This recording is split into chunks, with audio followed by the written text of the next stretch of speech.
Deep in the dark, I felt the fire flicker, ignite the flame and give us light.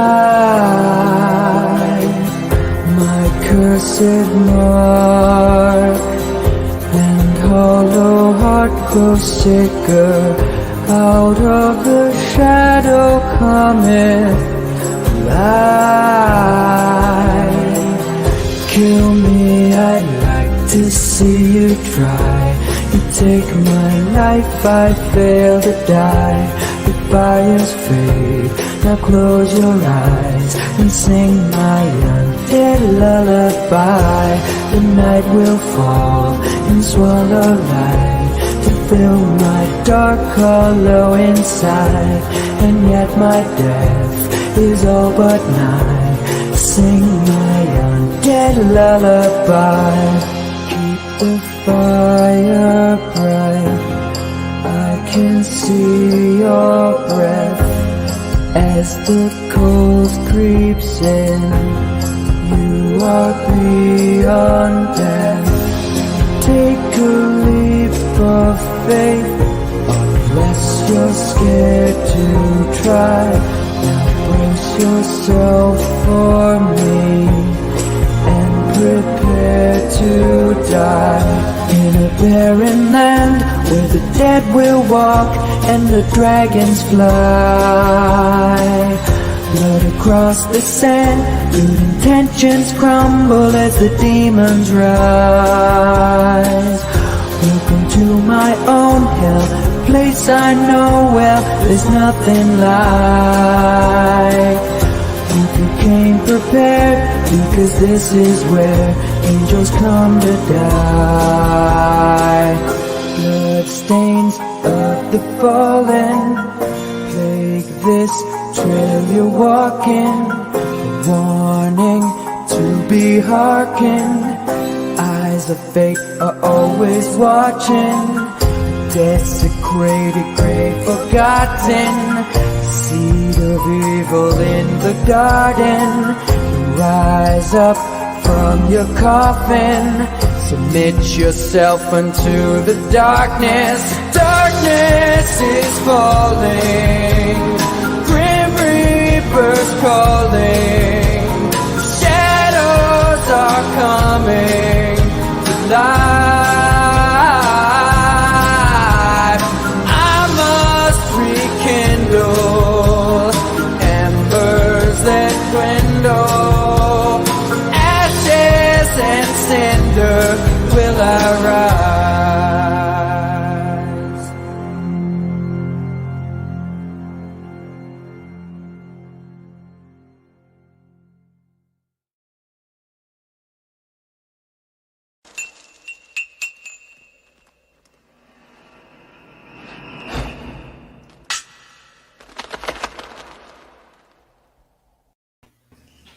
Hello, and welcome to the Curse of Strahd finale.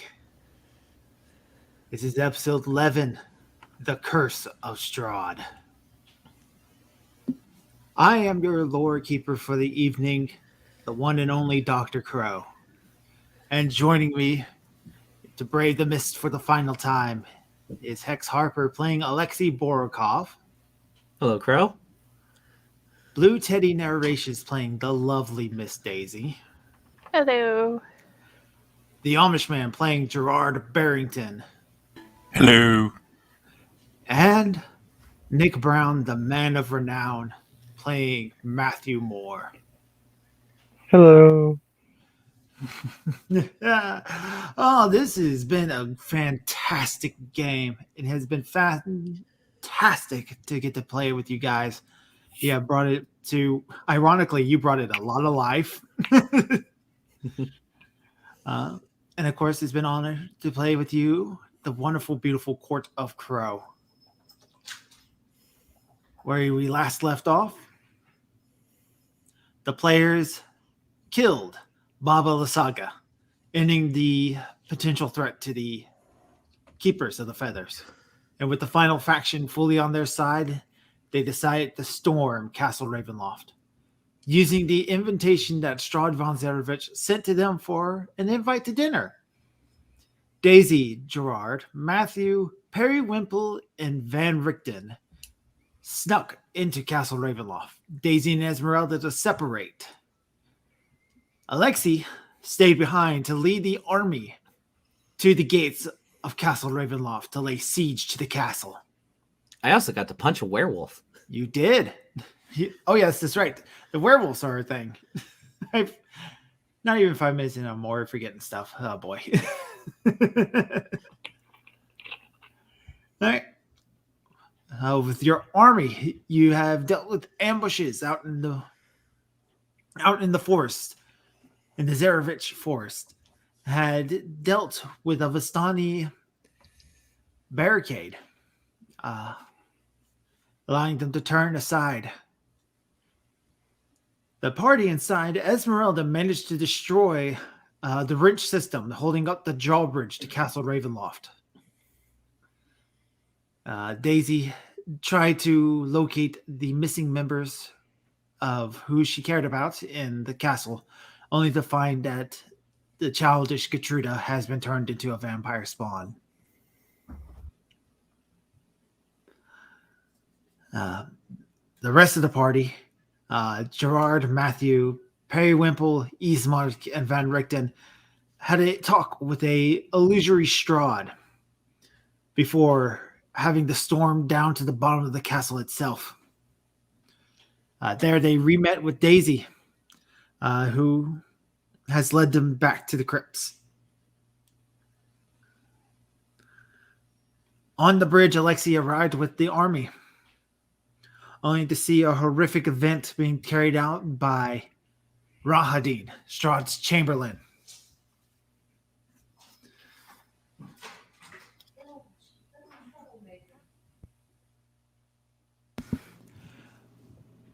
Now that the vampires are leaving Castle Ravenloft to take on the army head on, that is where we begin. Alexei. Yep. The initial result was devastating. The vampires rushing out to meet you was not an expected course of action. But with quick thinking and use of the Baron of Krez, managing to get his men together, you managed to get the lines together, suffering only a minimal loss. Right now, you're seeing the forces of the undead clash up against a massive shield wall of the people of Valaki and Krez and Barovia. The werewolves have spread out and are preventing the vampires from flanking, while arrows rain down from the Fae and the Krez archmen. The keepers, the Order of the Silver Dragon, lead their particular platoons up against making sure order is kept, and each of their deadly swings with axe and sword lob off the head of another vampire spawn. Above you, the skies are not quiet. Between massive range and streaks of lightning, bats and ravens meet in bloody combat, their dead bodies raining down upon the forces. How are you handling this? It's like, let's see, I guess I'm by no means a general, so I'm just like, okay, everyone's doing good. We're not caving in yet. Where's Rahadin? Rahadin is in the middle of the fray. Watching him move, spin, twirl his scimitar around in this deadly dance, you can see he is going to be a massive problem. Let's see. Yeah, because one of the things I was initially thinking about was like having some of the knights just bog him down, and the leader of the elves and like a couple of others try to either whether they banish him or subdue him or do whatever they were going to do. to just because, yeah, big priority. Get rid of Rahadin. Yes, Rahadin is easily the most destructive force on the vampire side. All right. So you give the order for the orders of the Silver Dragon to focus on him alone. I like some of them enough to, because they're all immortal, so it's not like yeah. I was thinking like maybe 3 or 4 of them. All right. 3 and 4 volunteers to the Order of the Silver Dragon step forward, right off into the middle of the combat, break over the shield line, and they begin to assault Rahadin. And the elf and whoever and a couple of his guys can join them from a distance. All right, Crass.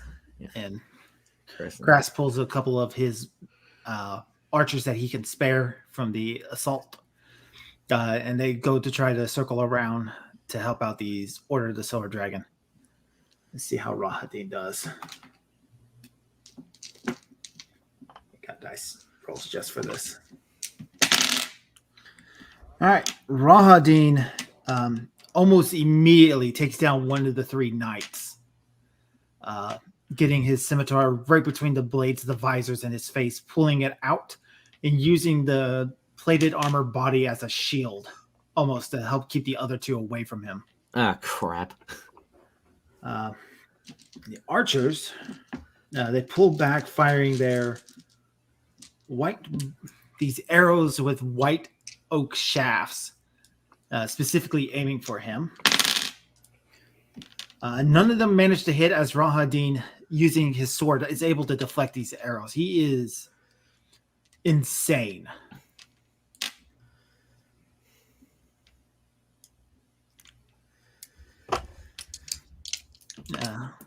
Well, if you want something done, you gotta do it yourself. I'm going in. All right. So you're able to charge right into the force. Are you riding on horse or by foot? Let's see. I'm trying to think of riding on horse would make me a bigger target, but I get there faster. Yeah. So I guess I'll just try to weave my way through on foot long enough to.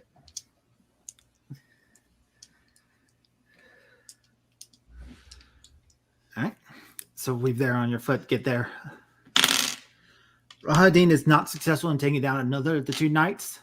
However, the vampires do push on the archers, forcing them to back behind the lines. When you get there, you have Sir Godfrey to one side of you. The Roland, the knight that helped escort you guys to the Amber Temple, and Krez, the archer elf that has a specific beef with Rahadin, versus Rahadin himself.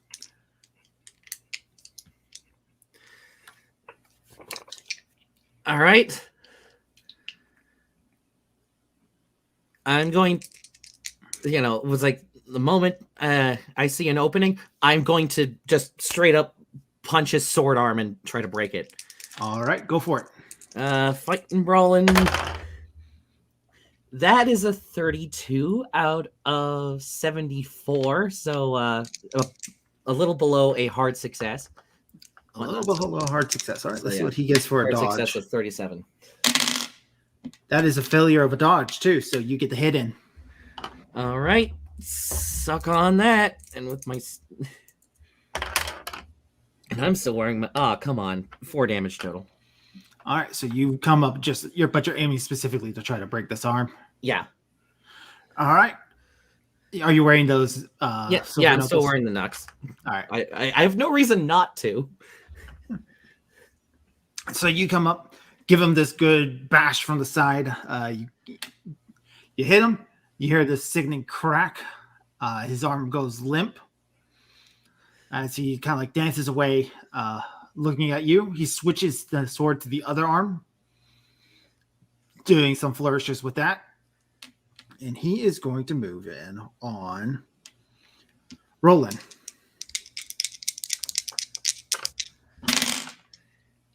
That is a 22, which is a hard success for him. Rolling gets a chance to try to dodge. That is not a success.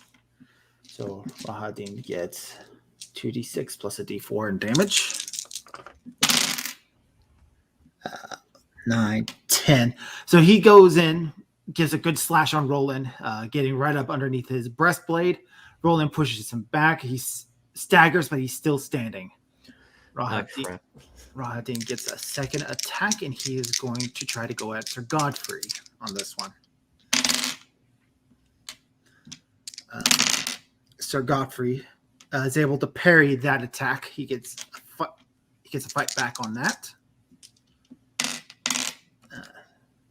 Let's see. There's the dice. He manages to get a good slash in on Rahadin, doing another 10 points of damage to Rahadin. Because Sir Godfrey does not mess around. Rahadin still stands, however. That is the end of his turn. Roland is going to make his attack.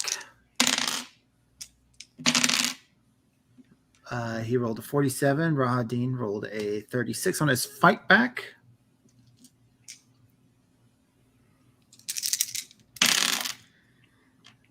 And with a step to the side and a quick swing, Roland's head disconnects from his body. No. Landing in a thud before you. Bye, Renaud. Renaud. Cross your name off the list. Right. Rahadin actually is going to bend down, pick up the head, and he's going to throw it at Cass. I'm sorry. You got to duck for cover, which you failed. That doesn't do a whole lot of damage to you. All right. Just 3 points of damage to him and stuns him for just a moment. Sir Godfrey gets to go in. He's going to make a swing. That is a hard success. Which Rahadin rolled a 3. Oh, no. So he's going to try to do some damage to Sir Godfrey. That is a 3 ones right there. So 3 points of damage to Sir Godfrey. Does Rahadin get more fightbacks than we do? Rahadin does, actually. Rahadin's like close to over 1,000 years old. He's pretty damn powerful. Dang. We only get one fightback or dodge the entire time. He gets multiple? He gets 2 each. Wow. All right. Krez is done this turn. Lexi, it's your turn again. I'm just gonna grapple him. Just everyone finish him off.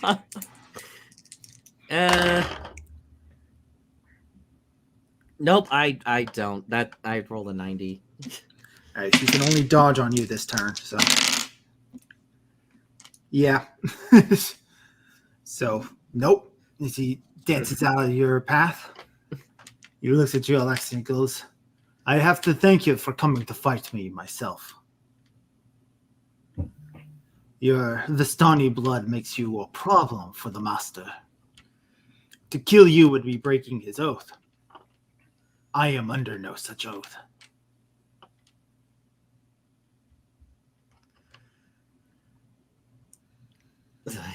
Matters not to me, and now you've made this personal. So, A personal fight has always been better. All right. He is going to move in on you. That's an 82.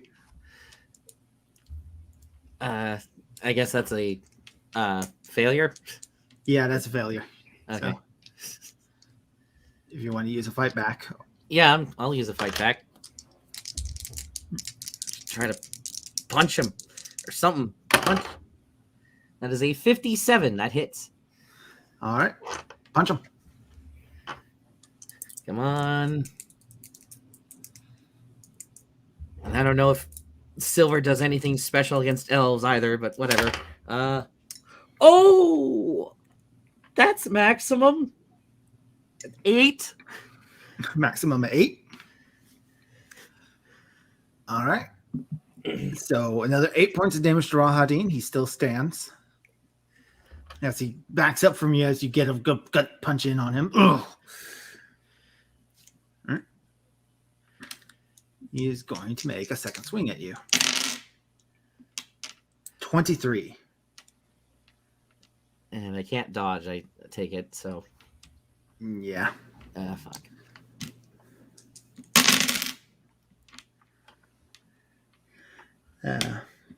Gosh, math. Ugh. 4. 7. 7 points of slashing damage to you. Okay, I'm now down to 5. I am bloody. You come and fight me with no armor, no weapon but your fist. You're either the most bravest man or the most foolish man.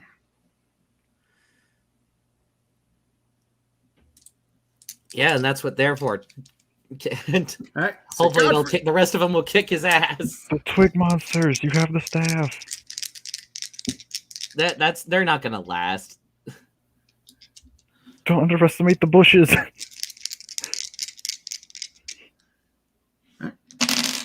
So Godfrey comes in. Oh shit! Oh damn! Oh damn! Rahadin Good, easily steps out of the way. Oh! Dealing 16 points of slashing damage.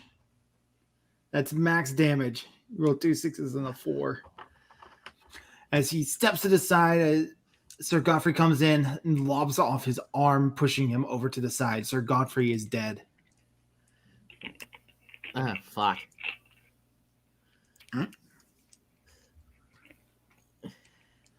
Krez gonna pull back his bow. He's gonna take the shot. Get the duck for cover. Actually gets a hit in. I figured they had something special planned for him, so. Yeah. They do. They're fighting him with iron weapons and stuff, but he's still such a badass. Ooh, Rahadin fails that one. So that's a solid 10 points to Rahadin as he lets out a loud screech, and you can see like parts of his skin with his arrows now piercing through his shoulder is burning and bubbling as if it was hot. And you can see the iron arrowhead tip is heat red.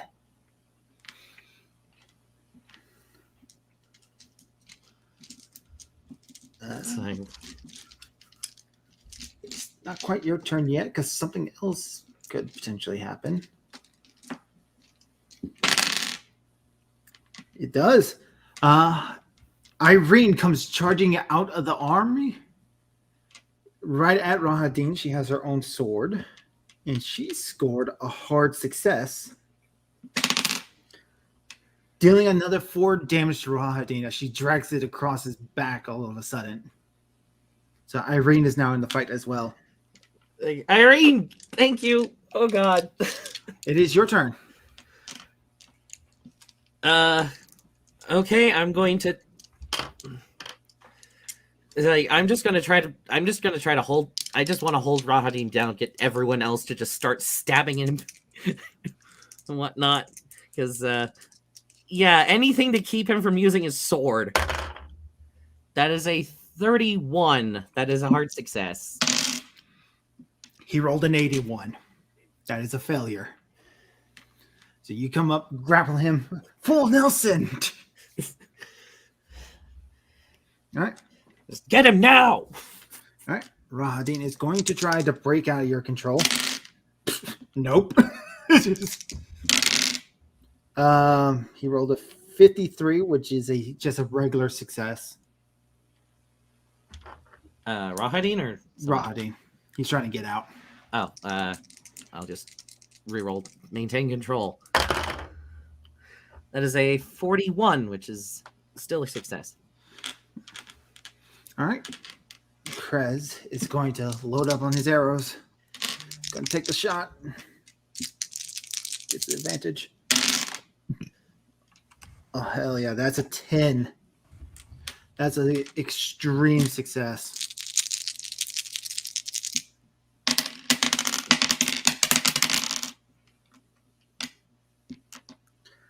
5, 10, 13, 16 points of damage to Rahadin.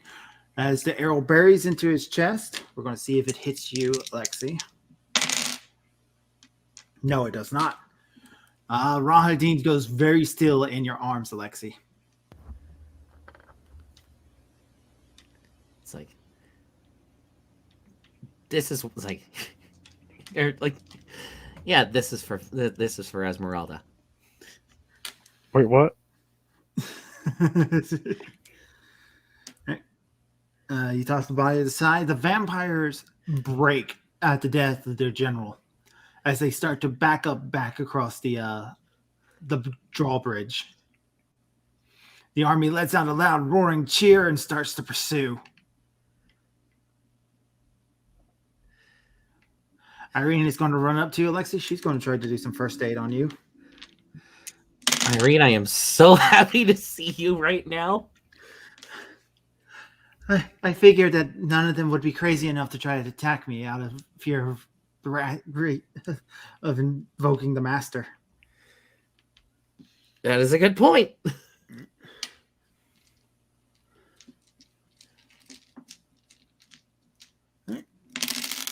You restore 4 hit points as she applies some medicine to you, tries to get your cuts healed up. Okay, I'm up to 9, so 3/4 health. That's good. She looks at the army storming across the bridge and goes, "Should we join them?" Well, off into the castle we go. Let's see. Hopefully, and we'll try to figure. I want to ascertain, like, okay, so where were the stones buried? Is there any, how it's like, what are our chances inside the castle itself? According to the plan you guys made, burying the stones was going to be in the chapel on the first floor, which is directly all the way in the back of the castle. Okay. It's like, everyone to the chapel! All right. Everybody starts storming the castle. Just this big, bloody, filthy battleground of vampires crawling up the side of the walls of the castle, jumping down on men, arrows piercing a lot of bodies, screams and death and sounds of combat start to rake all throughout the castle. Twigmen helping occasionally. Yeah. All right. Daisy, Barrington, and Moore. The three of you, along with Van Richten, Periwimple, and Ismark, have made it. And a werewolf. Oh, and Emil, that you have freed, have made it into the crypts.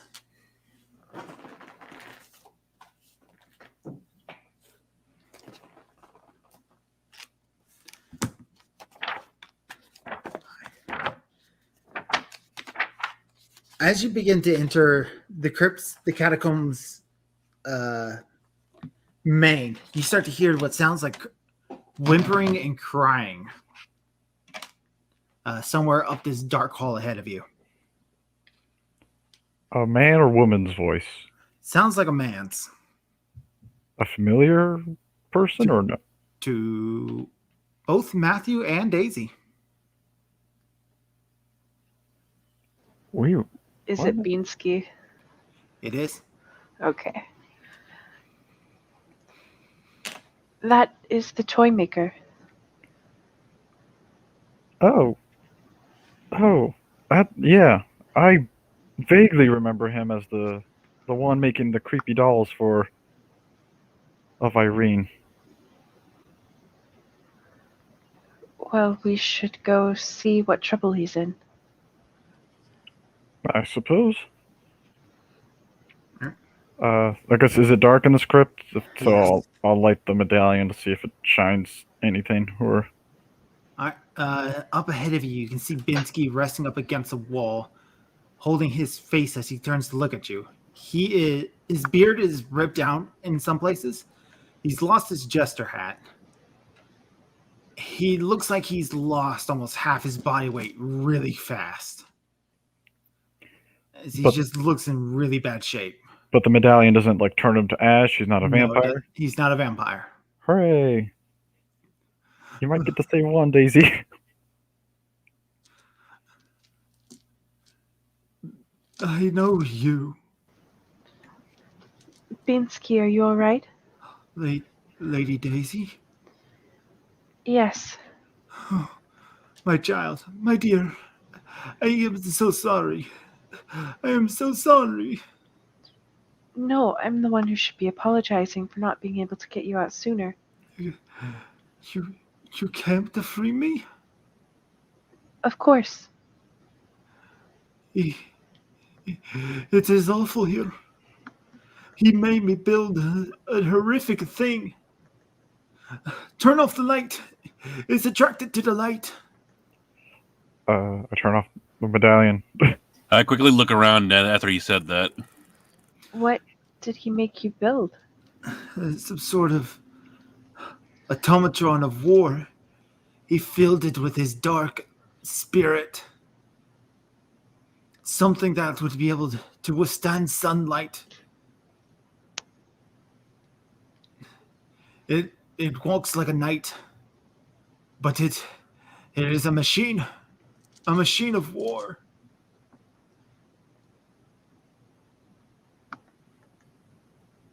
Where is it now? It wanders the catacombs. He had it set up to be a sentry for those who would bring light into his lair.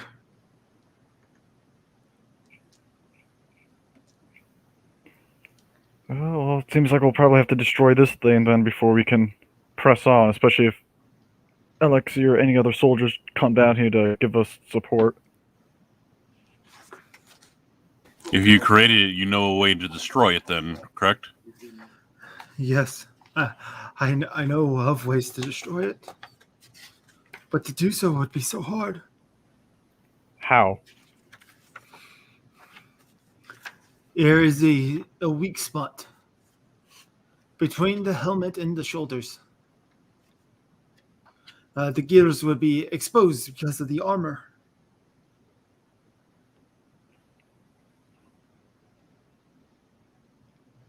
All right. Stuff some dynamite in there. Got 3 sticks left. 3 sticks.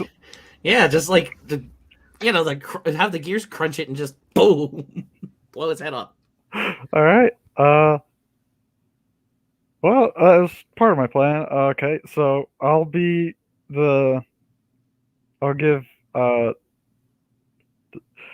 my plan is to be bait for this night. I'll light the medallion up, and hopefully it shows up. And when it does, either I throw a dynamite in it, or maybe Barrington or Van Richten tries to stick one in its gears.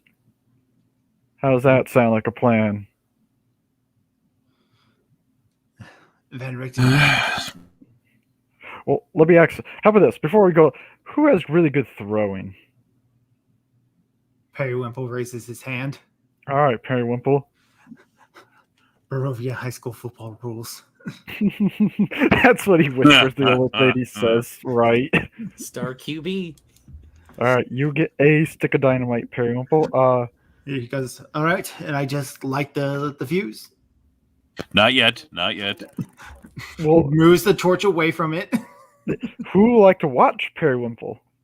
Van Richten will put a hand on the lad's shoulder and goes, I shall watch the lad. Okay. Who else has really good throwing? If not, I got really good dice. What's your throwing? No, it's base to 20, so not great. Okay, you do not get dynamite, Barrington. I'm okay with this. It's going to be Van Richten probably because he has a base of 30.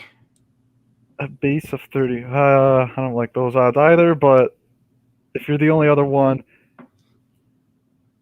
if you don't use it, I would like it back, though, just so you know. As long as it's not lit. Yes, and then I'll hold on to one as well. Even my throw isn't that good either, but I got really lucky dice, so I think it balances it out. Because I got plenty of luck to use as well, so that helps. All right. Yeah, I got 42 luck left, so I could spend a whole bunch if need be. All right, I get into the center of the catacomb place.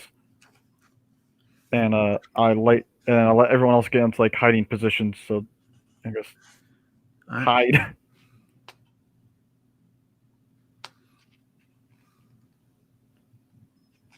And when everyone's hidden, I'll light up the medallion and try and get this sentry to try and find me. Okay. So you walk into the catacombs themselves. The floor, these catacombs are large. It's huge, and you can see hundreds of these crypts sprawled out in this checkered-like design. The floor is covered in several inches of bat guano, with these 10-foot wide archways running between the 10-foot wide crypts. Many of which serve as pillars supporting the 20-foot high ceiling above you. Each of the crypts are sealed with a chiseled stone door, which is actually a tight-fitting stone slab, about 5 feet tall and 3 feet wide. And up above you, you can hear the occasional squeak and squeal of bats. Hundreds and hundreds of bats.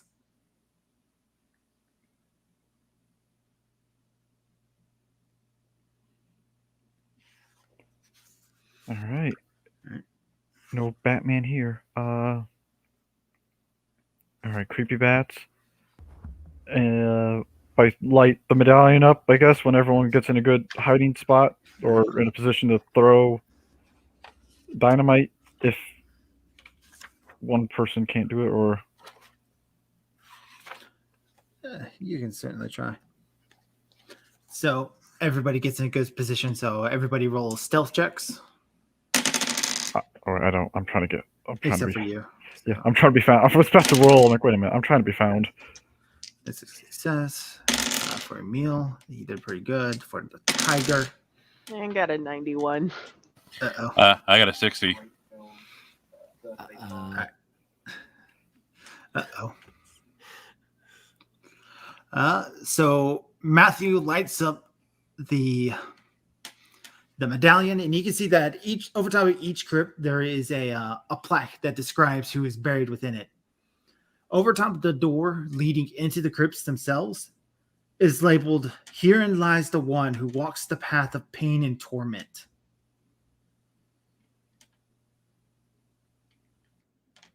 Is that who I think it is? That leads into the crypts themselves. I'll probably be our next place to visit then, if that is the. That's where you're walking into. Oh, okay. So as you begin your walk and your march,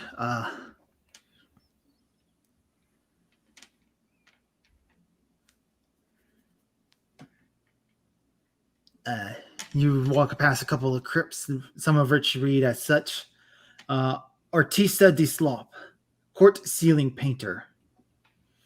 Lady Isolde Yonk, Isolde the Incredible, purveyor of antiques and imports.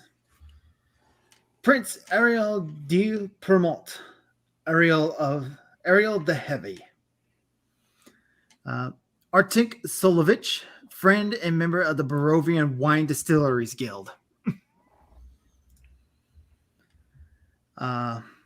Daisy, you can see right above your hiding spot, the crypt is marked Saint Markovia, dead for all time. And the stone around it seems to be scratched as if nails had drugged into it. Oh, good. And that's when from nearby you start to hear metallic steps. Just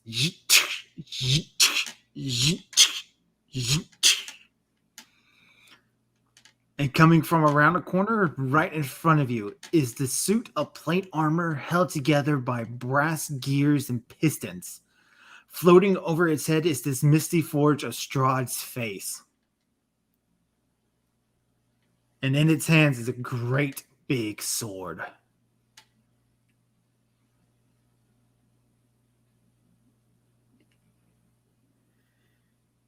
Does it see her? Yes. Oh, me, my bad. Sorry. Okay. Do I know where the people with the dynamite are? Yes. Okay, I'm just gonna try to lure it closer to them then. All right. Is there a run or anything like that? I don't think so. Constitution, that's probably the closest. Wasn't there something with speed or whatever? Move rate. Oh, yes, there's a move rate. But yeah, but that's not really something you can roll. No. No, so it was just going to be whichever the two of you have the faster move rate. Well, mine's an 8, so. Well, that's faster than a 6. Yay! So this thing starts to follow after you in this very robotic jaunt. Matthew, you can hear that. As Periwinkle and Van Richten both come into view for you, Daisy. Matthew, are you going to move in for that as well?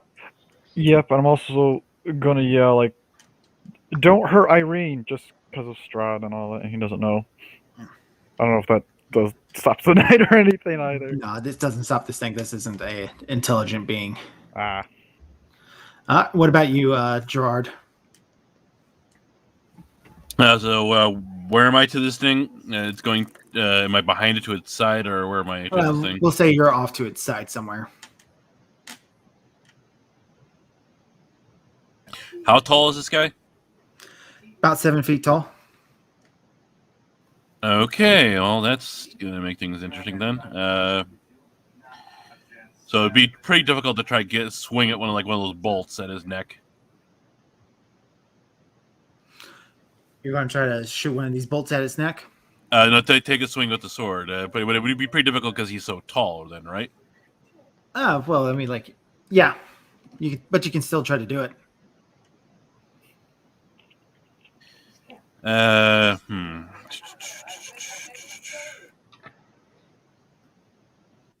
know what? He's running after her. So yeah, I'll do the heroic thing and try to.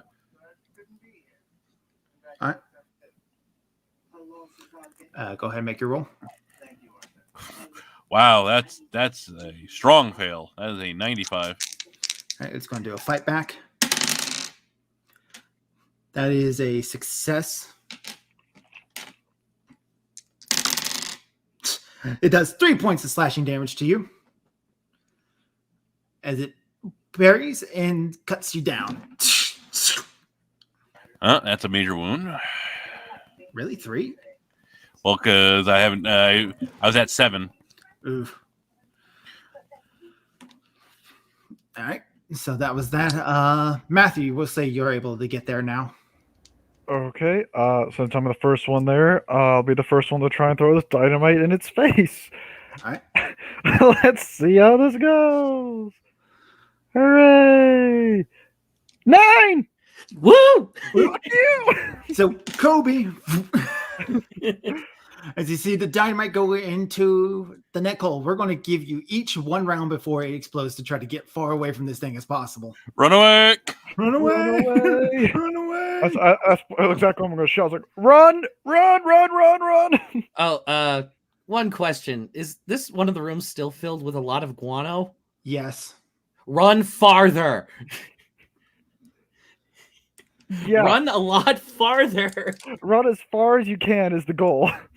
Is bat guano explosive? I mean, it's basically fertilizer. They make bombs out of that. And yeah, there's actually an entire town made called Blowout. So that's why bat guano is needed for Fireball. Because it's It all makes sense. explosive. It's fucking explosive. Oh, the whole crib is filled with it. Does that mean mascara is explosive? Depends on contents, I guess. I Does don't it know. need to be like is it just backwater in general? Or do you have to actually harness it or something like that to make it explosive? If there's enough of it, it doesn't need to. I There's mean, I would. methane. Yeah, I guess that's true. But I mean, it's not like if you light a cow poop on fire, it's not gonna explode. It's just gonna burn. Yeah, so this is going to This is a weird conversation. Yeah, it's not Yeah, gonna it's- explode. It's just gonna be on fire-ish, kind of. Welcome to the finale of Curse of Strahd, where we talk about the explosive property of bat poop. Strahd is undone by bat poop. We just keep flinging that at him. If you got any poo, fling it now. Like I googled it while you were talking before, and I was just like, oh no. All right, so we'll say everybody gets like their move to just run away as far as possible. This thing is going to pick one of you guys at random. 2, 3, 4, 5, 6, 7. So let's roll D8. Reroll 8s. So Gerard, it starts chasing after you because you were the one it was just fighting. Makes sense. Yeah, but it to get as much things as between me and him as I can, knowing it's going to blow up soon. All right. What's your move rate? Where is that? Your move rate is under your power Yep. Power. in your stat block. Oh, okay. So 32, I believe. No, not underneath it. There's at the bottom corner of the you have intelligence, power, then move rate. Unless you're looking at a different sheet, I guess. I don't know. I am looking at the thing. Oh wait, there's 7. 7. All right. So you are faster than this thing, so you're able to put a little bit of distance for you. Matthew, roll damage for that. Okay. What did we say for damage? Was it It's like 4 or 5? 5d10. Yeah. 5d10? 5d10. Yeah. 5d10? Okay, 5d10. I have to reroll a d10. Alright. Let's see. So that's 16, 20, 23. Reroll that one. 28. 28. So yeah, this thing is heavily destroyed as it goes flinging outward. So Gerard, you take 3 points of that damage. Oh, I'm still standing. I'm at 1 hit point. You're not looking great. And is that thing still standing, or is it dead? No, it is just a smoldering crater now. Okay. Like pieces of it are embedded into the crypts nearby. All right. I see Gerard. I run into Gerard. Like, oh shit. First aid on Gerard. I'm like, hold still. That is a 40, which is a success All right. for first aid. So, I don't know. Is that You regain 5 hit points, Gerard. Hey, no more major wound then. Puts me right above the major wound marker. Oh boy. You okay? Oh.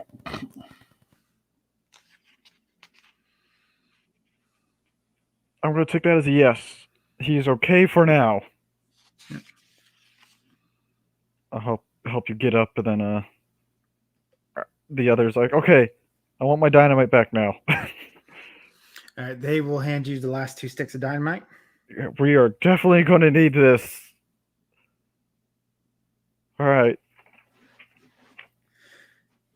Okay. Toy maker, Binsky, is there any other mechanical monstrosities you made for him, or please tell me that was the only one? Binsky did not follow you into the crypt. Oh, we didn't bring him? Oh, all right. No. Well, Binsky, you'll stay over there then, hopefully. The bats above, there's also like a great deal number of dead bats. Oh. And they are agitated. All right, let's go. Like quickly, let's go. Yep. I don't want to fight bats. Yeah. So, as you run by, you see the names of many of these crypts around you. Sir Leonard Krushkin, bigger than life, he loved his jewelry. Tasha Petrovona, healer of kings, light unto the west, servant companion. King Trotsky, the three-faced king. King Kasky the Bright, ruler, inventor, and self-proclaimed time traveler. Strabal Indibaka, a true friend no ruler ever had. Here lies his family and honor. Kaskin, his word was power. Elsa Fonel von Twitterberg, beloved actor. She had many followers. And many, many others across these crypts, hundreds and hundreds of them.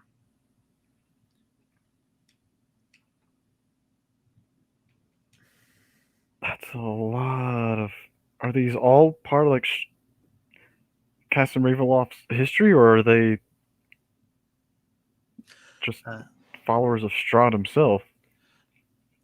As Van Richten stops to look at some of these things and goes, many of them were important to the history of Castle Ravenloft. Like that Kazan, he is the builder, the architect of the castle.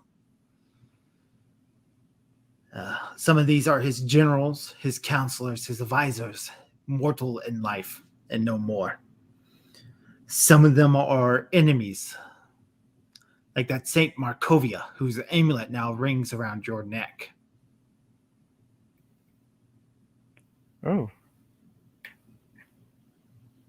Well, hopefully we can avenge his death then today or tonight.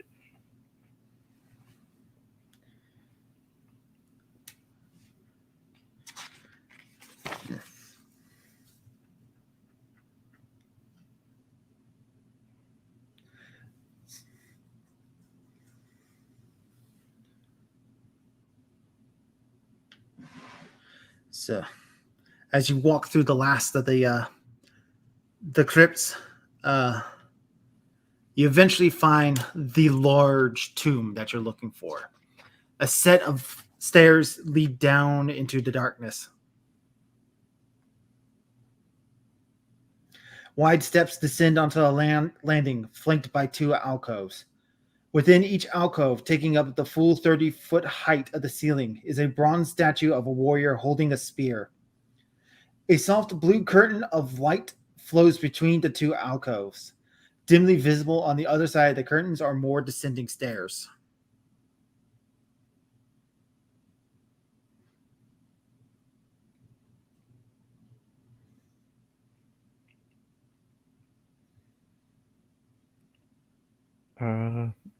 I guess we keep going, unless anyone has anything else to say. I think keeping on is our only option at this point. As you approach the curtains, Matthew, you are able to move through this light just fine. Van Richten is able to follow you, so is Periwinkle. Daisy, Gerard, I need both of you to make power checks. All right. Does Emil make it through? No, he cannot make it through this. Oh. 14, Hard I'm success, good. 22. 22. And what was that, Daisy? 14. 14. So the both of you are able to push through with some difficulty. What was that?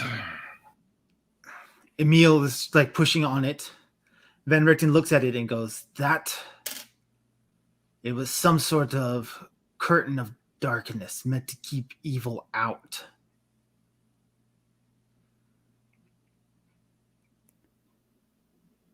I understand trying to keep me out, but Daisy? It must be the dealings you made with the Night Mother. I guess so. Let me through? Holy crap. He cannot make it through. He points at Emil because he is a werewolf. Ismark pushes his way through the curtain. He seems to be just fine. Okay. And Van Richten's tiger cut falls in as well. Oh, thank goodness. It looks like we must abandon you here, Emil. Emil just kind of gives a nod and starts to head back off through the crypts. Yeah, I guess before he heads off, see if you can reunite with your clan and help lead the attack on Castle Strahd and Castle Ravenloft, and let your clan know that you're safe and whatnot, so that way they'll keep fighting and help us and so on. Won't take long to find them. The upper half of the castle is in absolute chaos. Yeah, we have no idea what's going on. It's like, for all we know, we could be failing. We don't know. But yeah, and travel safe, Emil, and maybe take the Binsky with you. Keep him safe if you can.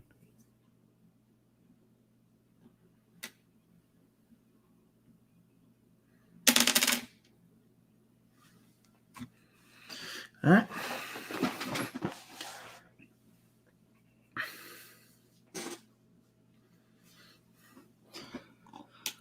Emil is going to just give a quick jot nod, and before he heads back off, without so much as another word. All right.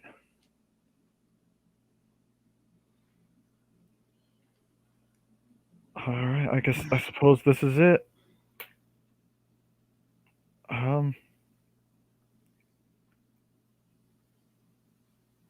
Get the medallion ready. I got my guns. I don't know. Does anyone else need to do any prep work or anything like that before you go in? Van Richten pulls his sword out of his cane, leaving the stick part behind. He then also pulls out a lantern that has a candle in it that seems to be marked with some sort of Nordic runes. All right. We definitely want to make sure this is the right Strahd before we don't want another illusion. So I'll try and hopefully the medallion will let us know that it's actually him. Because I think it does 50 points to unholy automatically before it rolls, so that helps. So, oh god, I'm so. All right, am I the only one that's like nervous? I'm too old to be nervous. Either we die or we don't. There's really no use fretting about it now. I was out of game, sorry, but yeah. Okay, end game. Daisy, make sure pretend to be Irene for as long as you can to keep him off balance. All right. And then keep distance as well, because as soon as we know it's the real Strahd, we need to be rid of this dynamite. Try and use it against him. It can do some damage.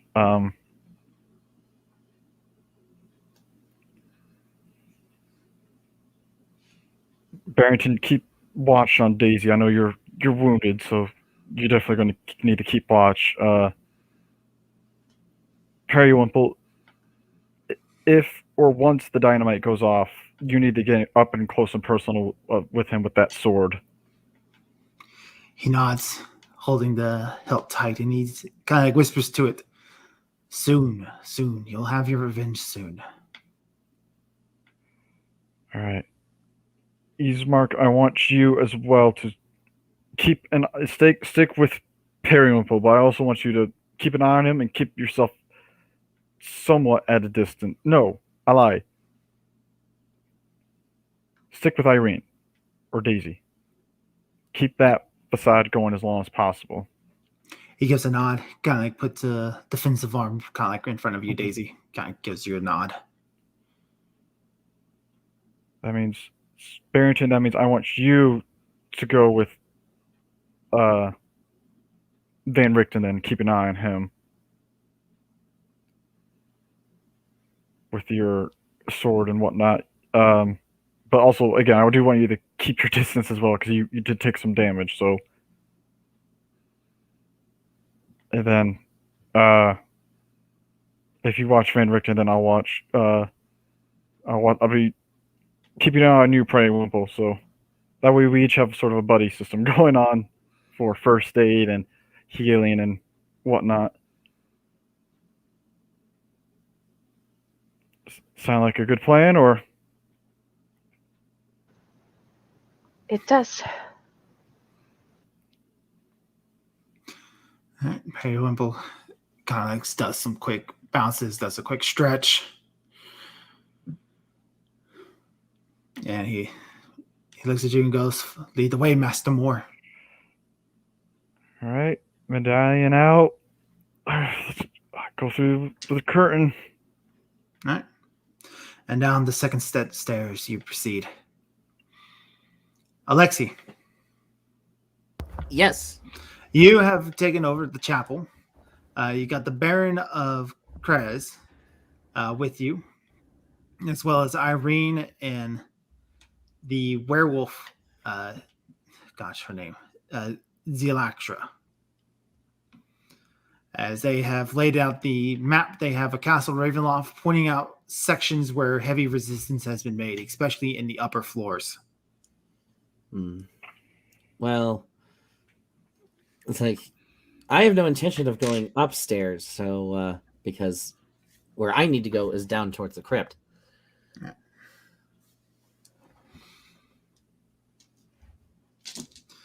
All right, they give you a nod and point out this set of staircase, this spiral staircase that should be able to lead you down at the quickest rate. Mm-hmm. And yeah, I have no clue what could have happened in between, like, you know, the slog to even get here and the ensuing fight. Let's see.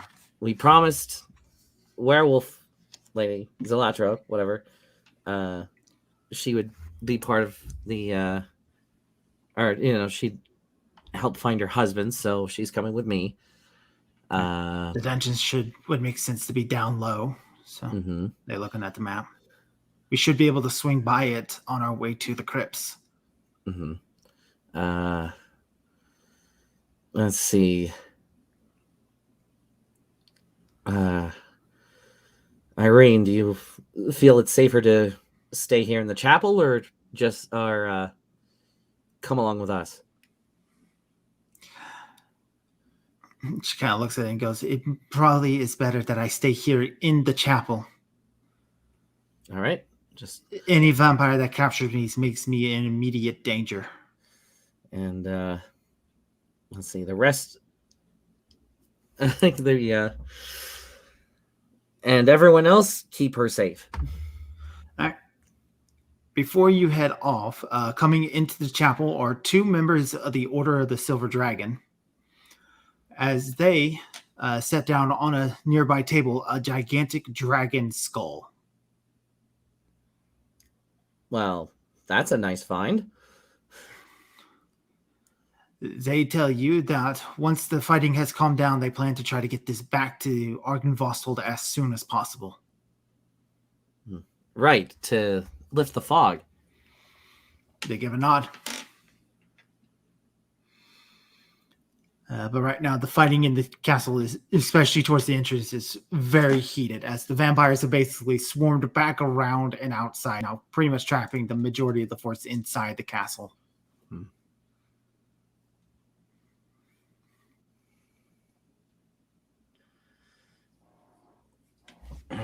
Let's see.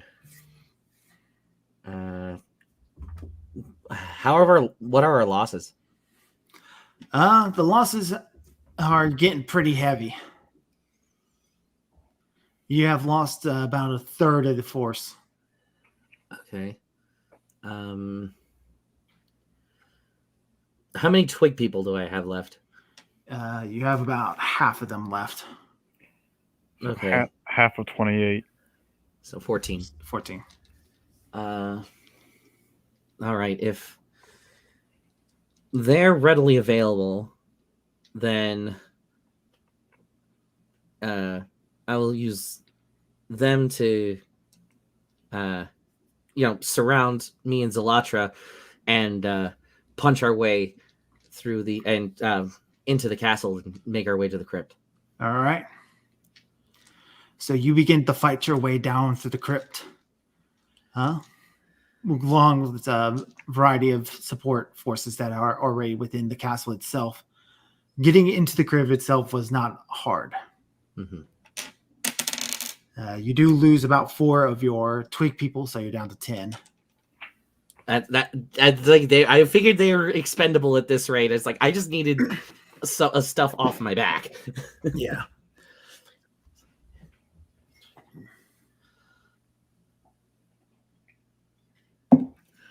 And you make your way into the crypts, finding Bensky and Emil, who's heading his way up. Emil and some other. I don't remember if I ever met Binsky. No, you never met Bensky. So and someone else, a prisoner from the castle. Emil looks at you and goes, "Who are you?" But then he sees the girl's name. This starts with a Z and it has 7 of them in there. It's like Zalatra. We were going with Zalatra, so I'll just say Zalatra. Yeah, Zalatra. They both have a very heated reunion, hugging and kissing and all that. Which Binsky looks up to me and goes, "My name is Binsky. I'm the toy maker in Valaki."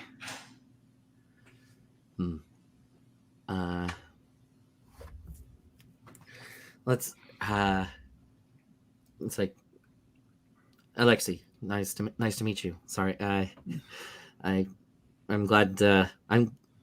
I have no idea how long you've been here, but it must have been rough. The others have already entered into the crypts. They sounded like they destroyed the monstrosity Strahd made me build. Okay, I'm glad I don't have to worry about that. I didn't know you made one. But, well, glad to know it's gone now.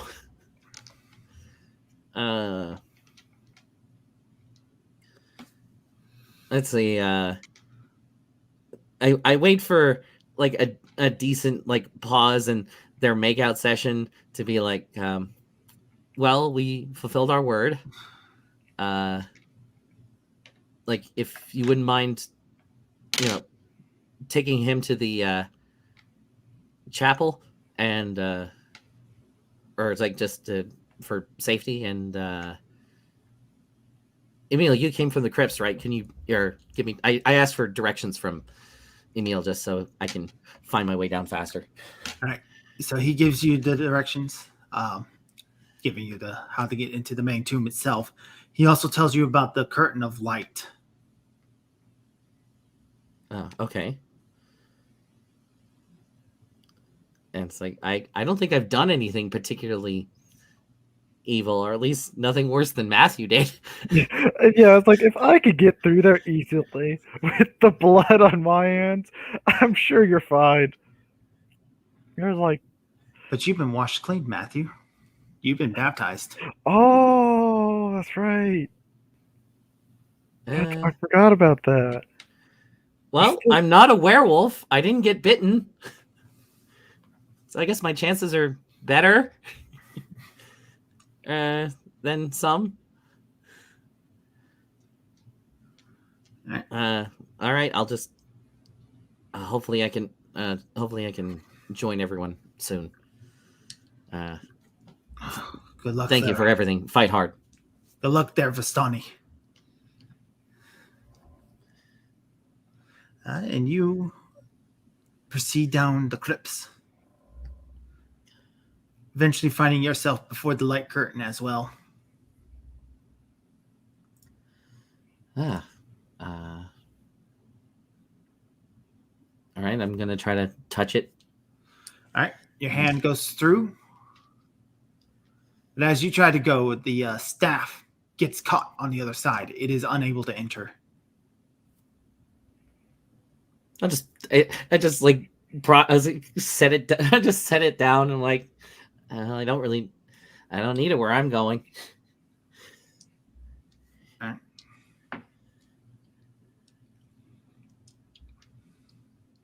and you proceed down the stairs.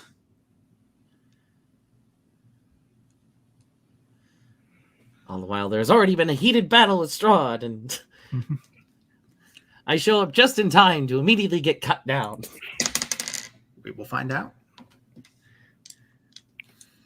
going to make sure I get my notes exactly right. I'm going to take just a quick moment of prep. All right. Paper. Crinkle. Where's a good piece of paper? Where's my scrap paper? There's my scrap paper.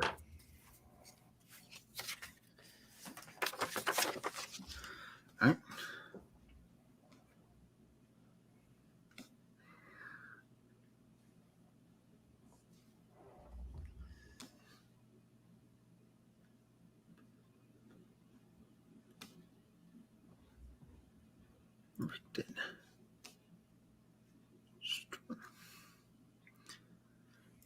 All right.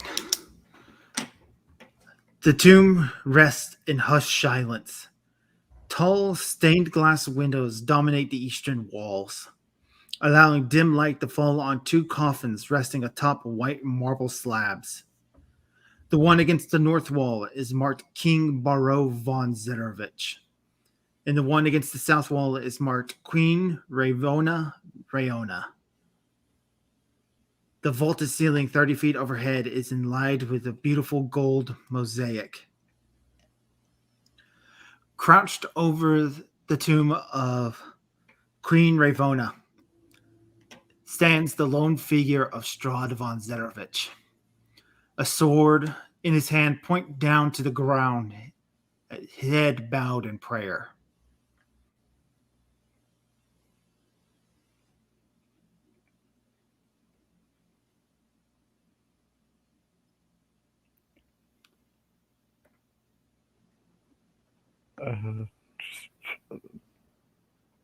Is he saying anything, or are we just going to jump him? Because I want to make sure it's the real him before anything else happens. You have finally arrived.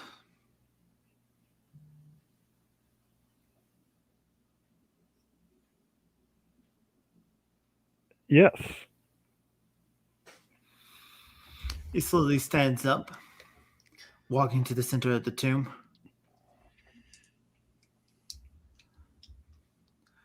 This game has been enjoyable. It has been a long time since I've had a suitable warrior for a foe. Master Moore, you have earned my respect.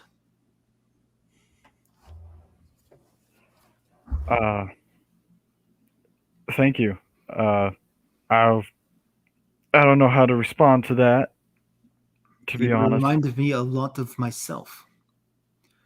Brave, cunning, strategical in wisdom, spurned by a woman you love, wrathful. Yes. That is all very true. I cannot lie to that. And I guess when I first saw you in Yesterhill, that's probably why I felt pity, because I saw a lot of myself in you for a moment. But the difference between you and I is, I think one of us understands unrequited love more than the other. And that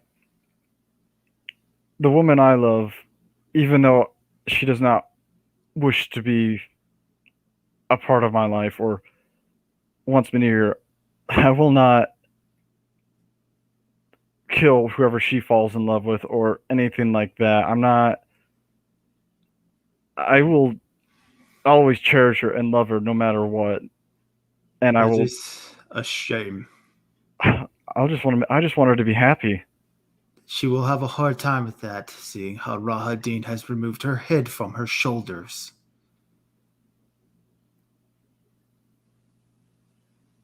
Beg pardon? Lord Gerard Barrington. Yet another fake facade? No, for once, this is the real thing. You finally have grown up and become a man. Unlike your friend behind you, Rudolf van Richten. You should not have come here, old man. Your last hurrah. Not as much as you described your work as for the greater good, it is nothing but a petty revenge trip for your son. And nothing has ever filled that hole, even a daughter.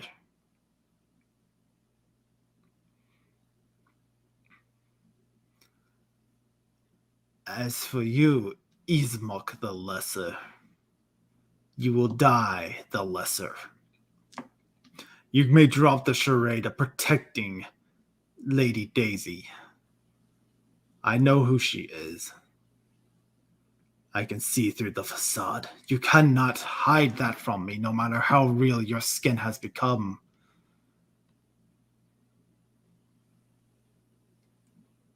Consider your position here terminated.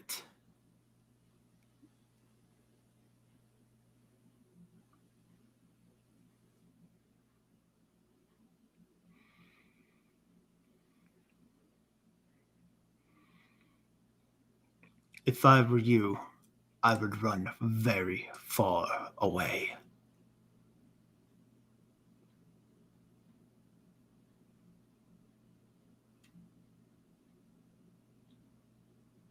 Now, who will be the first to meet death at my blade?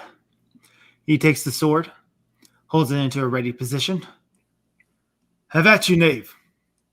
Come at me with the force of your might, of your god and your magics. 1,000 times over I have fought and died, and 1,000 times more I will fight and die.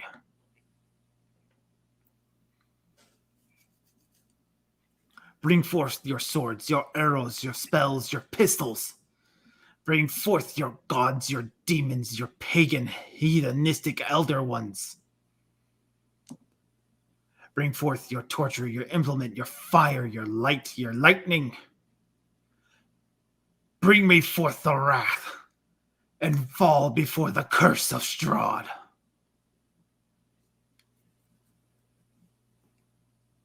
You ask for wrath? I'll give you wrath.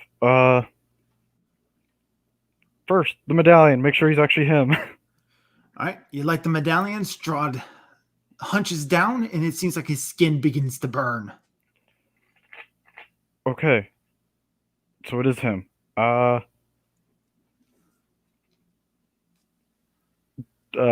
Dynamite, I guess. All right, throw a stick of dynamite. All right. All right. Do I need to roll damage for the medallion? No, it does straight up 50 points of damage to Strahd. I don't have to roll anymore. Okay. Yep. I don't. All right. Throwing dynamite. 13. Oh God! Oh shit! So that like lands right at his feet. You are insanely lucky to get that. I know. I know. My roll is 20 and I got a 13. All right, Oh, roll that damage. All right. Oh my god. I gotta roll one of these again because I got 40 10s. Fuck yes. 20 automatically. 5 plus 9, 25 plus 34, and then another roll. That 35. All right, another 35. Yes. Awesome. So a loud explosion fills the room. The stained glass behind Strahd blows outward. And the mist starts to creep in through the blown windows as Strahd stands there. His clothing is kind of like in tatters. You can see he's still gripping onto that sword. Blood just gushing out in multiple wounds around him as he stands there and he smiles at you. Is that the best you have? One more. You have another attack? I got the other dynamite. All right. Well, that was your turn at the start. Yeah. Yeah. So, Like, Gerard. Seeing that it really is him, and knowing that Matthew has another stick of dynamite, I'm going to keep my distance and I'm going to fire at him All right. with the gun. And let's see here. I have you give me 3 bullets, and I have 3 shots of the one attack. So firing at him 3 times. All right. And Hello. that's a miss. That's a miss. Second shot.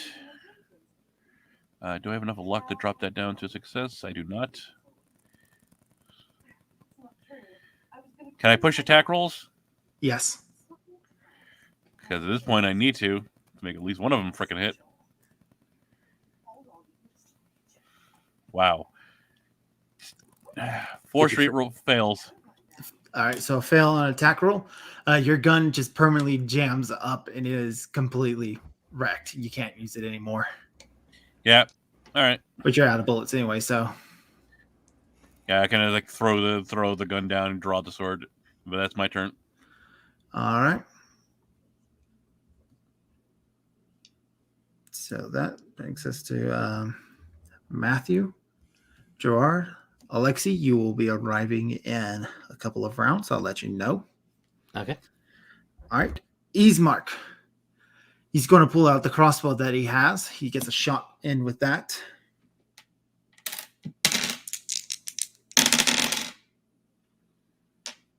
Jesus Christ, Ismark. You hear a sudden crack from Ismark as his crossbow string completely snaps, the bow portion of it flying off as he tosses it wrecked. He rolled real bad. He rolled real bad, guys. oh God. He rolled a 99. Oh no, this is an auspicious start. All right. Periwimple ignites the sun sword. He comes and stands right next to you, Matthew, holding that out. That does a flat 25 damage to Strahd. But he is going to wait for you to throw the rest of that dynamite because he does not want to be standing there. Good. Yep. Thank goodness. All right, Daisy. I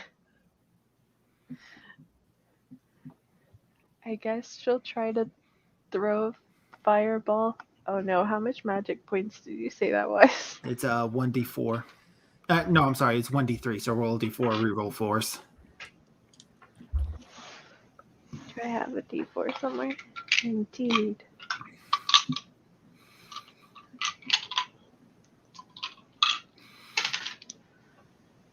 Okay, so 3 magic points. She's gonna try to use. And use. Oh yes, I have an awful throw, but I still got it because I got a 4. Awesome. I Is believe that like a hard success or anything? Or Base throw is 20, so it's Hang on, 1/5 success. let me check. I'm just gonna set my throw to 20. Just a for hard success would be 10, wouldn't it? And that is exactly an extreme success. So you get to add an extra damage dice to that.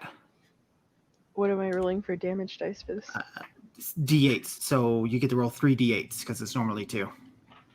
Okay. Nice. Nice. So you just struck him right in the face with this fireball. Ironically, Daisy was fired. Oops. Oh. Put that in a Smoke and Mirrors comic somehow, because you got magic. So 15 total. 15. Very nice. All right. So Strahd gets smacked with that, and he's burning now. All right. That makes it Rudolph Van Richten's turn. He's going to light that candle in that lantern, bathing all of you in a soft silvery glow. As he just basically stands to get ready. As he seems to be chanting some sort of prayer to the Morning Lord. That makes it Strahd's turn. As the mist starts to fill up the chamber of his parents, red light seems to creak down from the cobblestones above the mosaic, drifting down upon him.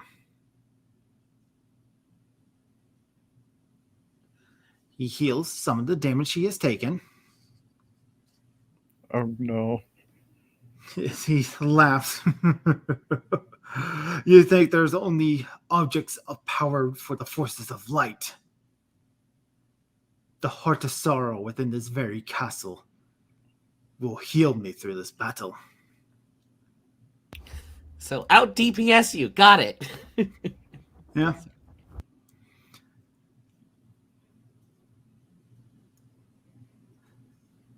And he is going to move in for the kill. More, you represent the biggest threat to him, so he's moving in at you. Oh boy. Oh fun, oh fun, oh fun. He gets his first attack.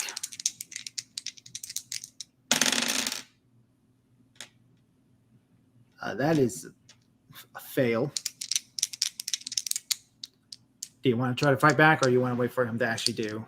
I'll wait for a success, so then I'll try and roll against that. All right, that is a 20, so that's a success. I gotta be okay. That's a hard success, actually. You have to fight. So what is that? Fight back?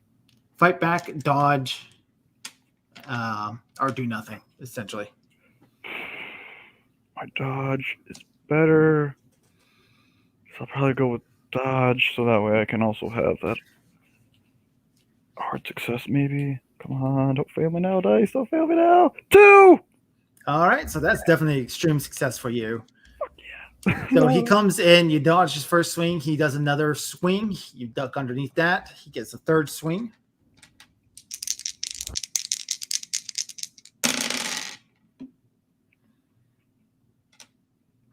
That is a failure. Oh, no, I'm sorry. That is actually a regular success. So, Ah. You got to fight back still. Oh, I can do use a fight back. Okay. Yeah. Fight back. That is a 36. Is it a hard success? It's a success. All right, so those do not cancel each other out. So Yep. he does some damage to you. And he is a heavy hitter. Where is it? Where is it? There it is.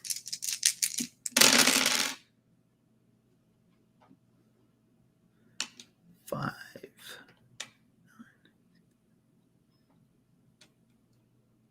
So you take 5 points of slashing damage from Strahd. Ouch. All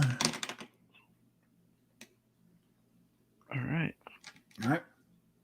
So we are back up to the top with Matthew. You do flatline 50 because of the amulet. Okay, flatline 50, amulet. Well, he's too close to do dynamite now, unless I want to try and shove it down his throat, which... That's not a great idea. Exactly. Because So it's pretty much going to hit everybody. exactly. So, well, it'll be inside him if it blows up. I'll probably lose the arm Yeah. and death. So, not a good idea. So, Alexi just hears an explosion, goes fuck. Yep. Yeah. Alexi did hear that explosion, though. Essentially, I'll save. I'm not going to use the dynamite. I'll save the dynamite in case, like suicide bomber kind of thing. But instead, I'll just use the amulet. Just does a flatline 50. I will use my pistol. All right. Shoot him. You are firing in point blank range, so you have a disadvantage dice. Could I move out of that, or? Yeah, you can move out, move to the other side of the chamber. I shall do that then. All right. I will move back so that way I'm out of that, and I'll shoot him. No. Yep. So 13, which handgun. So that is extreme success. All right. He is going to try to duck for cover. Yep. He has to beat an extreme success. He's only got a regular success, so Okay. damage. That's extra. Is it extra damage die for extreme success? Yes. Yeah. Okay. So I'll roll this one quick because that's the extreme. So that is 2d10 plus 2, which Plus is a D10. it's a 1d10 plus 2 Okay. regular, and then I'm using the pistol, not the the shotgun's 1d10 plus 7, but so yeah, extreme success is it's the extra d10, right? Just making Yes. okay. So 9 plus 7, God, is that 16 plus 2? So 17, 18 for the first attack. Second attack with the pistol. How much damage did you do? 18, All right. and then regular success with a 76 All right. with the second attack. Oh, he failed. He's dug for cover. So. All right. 5 points of damage on that one. All right. And then the last one. Let's not roll a d10. Let's roll a percentile. That is. What is that? That is a hard success with a 37. All right. Hard success for 37. All right. He gets his last duck for cover on you. Mhm. Oh, that is an extreme success for him. Drat. All right. So he does manage to get out of the way of that. All right. All right. Oh, yeah, that ends my turn, and I still got plenty of shots with the pistol, so.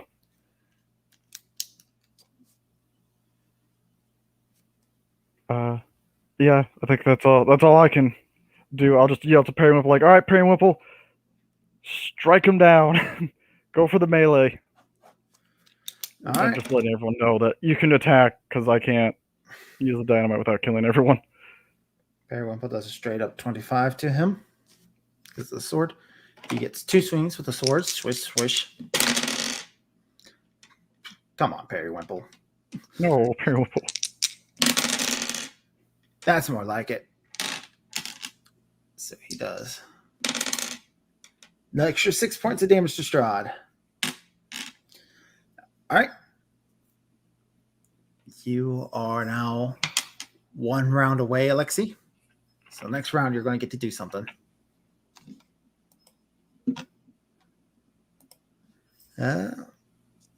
Ismark is going to go in. He gets 1 swing.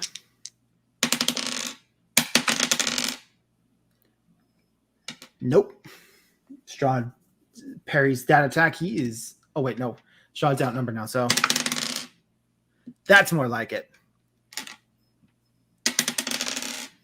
An extra 7 to Strahd. As Ismark and Periwimple start trading blows with him with their swords. I did them in.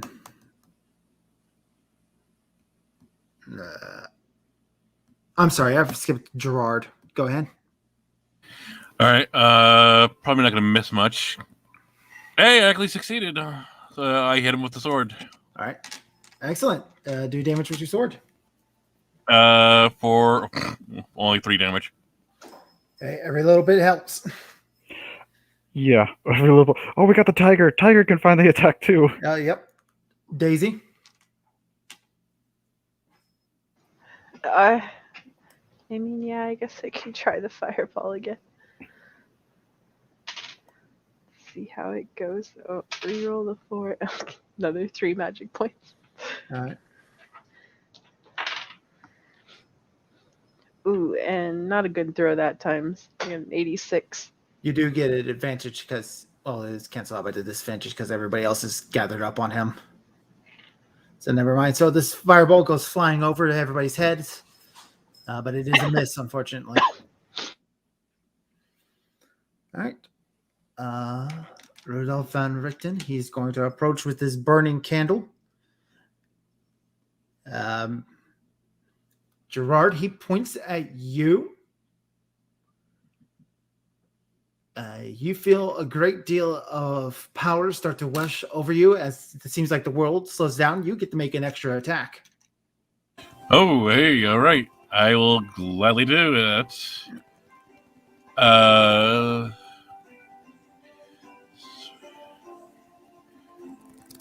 will use luck to make that a hit. All right. I am down to 3 luck. Your luck is running out, Gerard. Pretty much for 4 damage. For 4 damage. All right. And that's when Van Richten lets go of the scruff of his tiger. Tiger comes rolling in. Oh, Tiger rolled a 2. Ooh. Tiger's the one that kills Strahd. Tiger becomes the Lord of Ravenloft. Barovia Times, local vampire gets mauled by tiger. Tiger does 11 points of damage. Nice. All right. Fortunately, only gets the 1 attack, and it is now Strahd's turn, who currently has a tiger on top of him. So he is going to. Ooh, that's a 21. Oh no.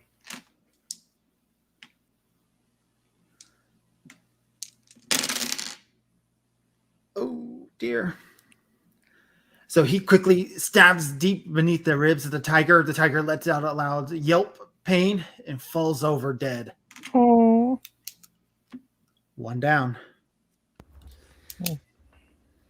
Bye, kitty. You got 11 damage in, so Got 11 damage in. True. yeah, that's good job. And when a tiger bites you, they switch your nerve systems around or something. I They heard do like the what most, now? it's like one of the most painful things ever is to get is getting bit by a tiger. Like mess with your nerve system or something. Their bites. That sounds like some voodoo magic stuff. It's something to do with their fangs. I can't remember the details, but that was something like a zookeeper told us and like showed us the scar. I was like, oh my god, that's Yeah, ow. yeah. Tiger bites are not fun. Strahd is going to go after Gerard.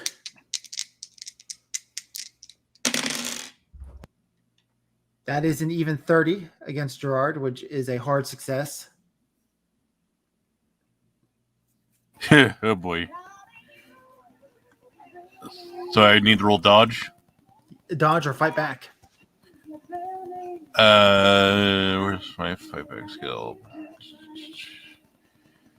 I will attempt to dodge. All right.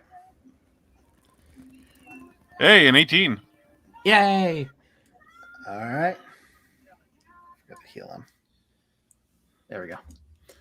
And then he does his last attack against you again, Gerard.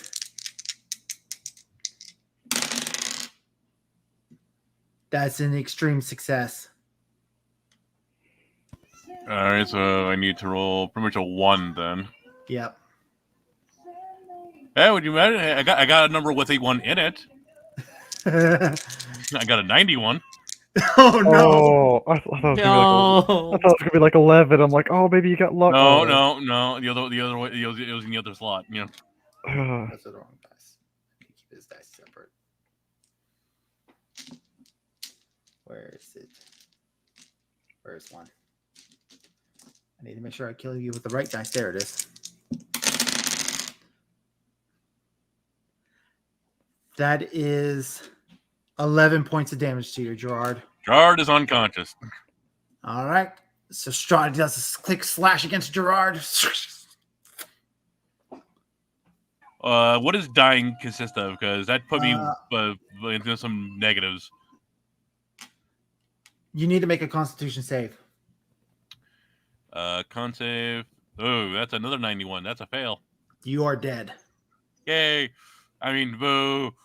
And he stabs his sword into Gerard's chest, lifting Gerard slightly up off the ground. No. Pulls the sword out, gets into a ready position as Gerard falls to his knees and down. No. And unceremoniously, Gerard is dead.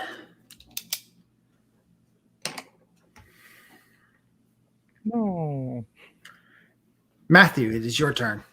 Oh, Strahd just killed one of your good friends. He did. God, fucking bastard. You do 50 points of damage to him base. Yep, 50 points of that. Oh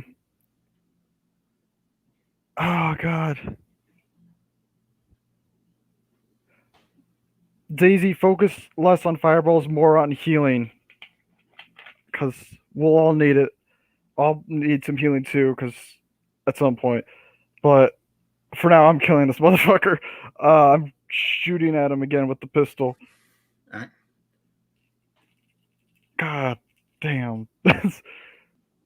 4! Fuck you. Nice.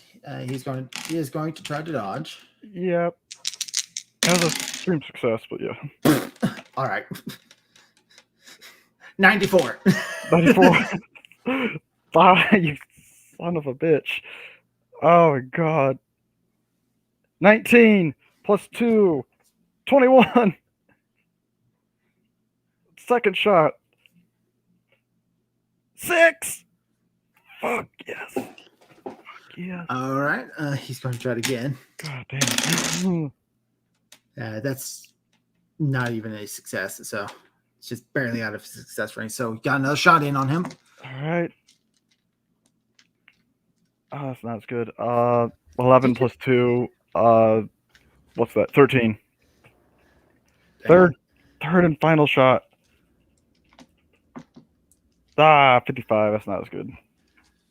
That's just regular success. All right. He uses his last duck for cover on a success. So Damn. But yeah, I got 2 good shots in him at least. all right. Ah, damn. After Matthew, it is Gerard. Gerard, you are watching from. You are surrounded by this misty environment.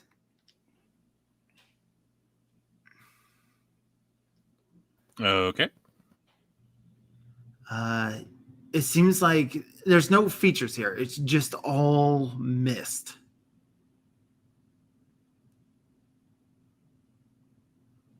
I guess just wander around, try to see what I can find. All right. As you wander around, you eventually come across a small boy crying on the floor. I will go investigate the boy.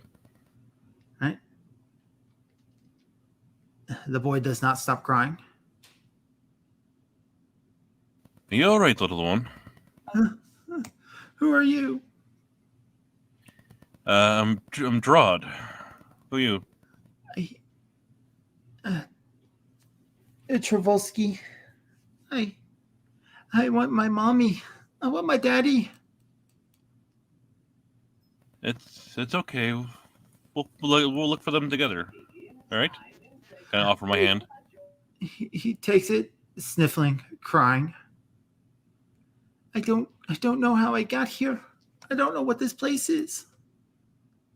It's okay. You're with me now, all right? Just follow me. You kind of just lead him to just wander. What do they look like? Daddy is big. Mommy she's smaller.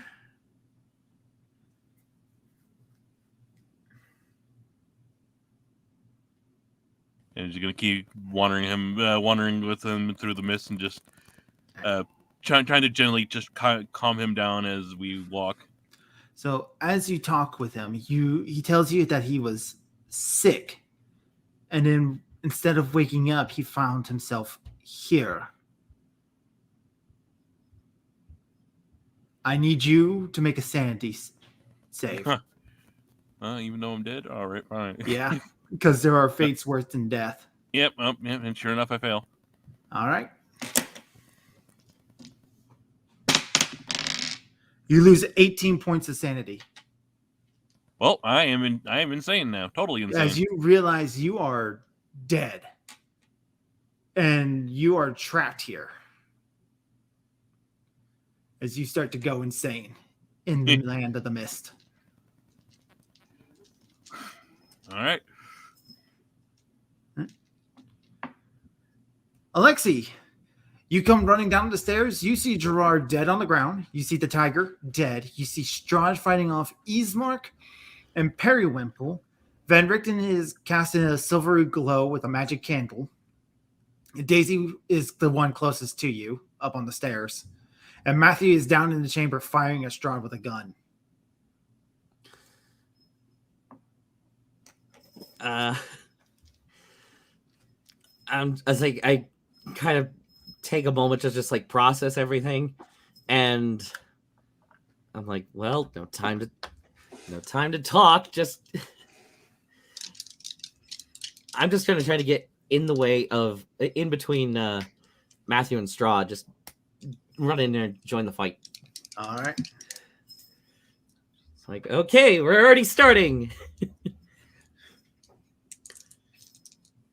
So roll an attack roll or what? Yep. Roll your attacks.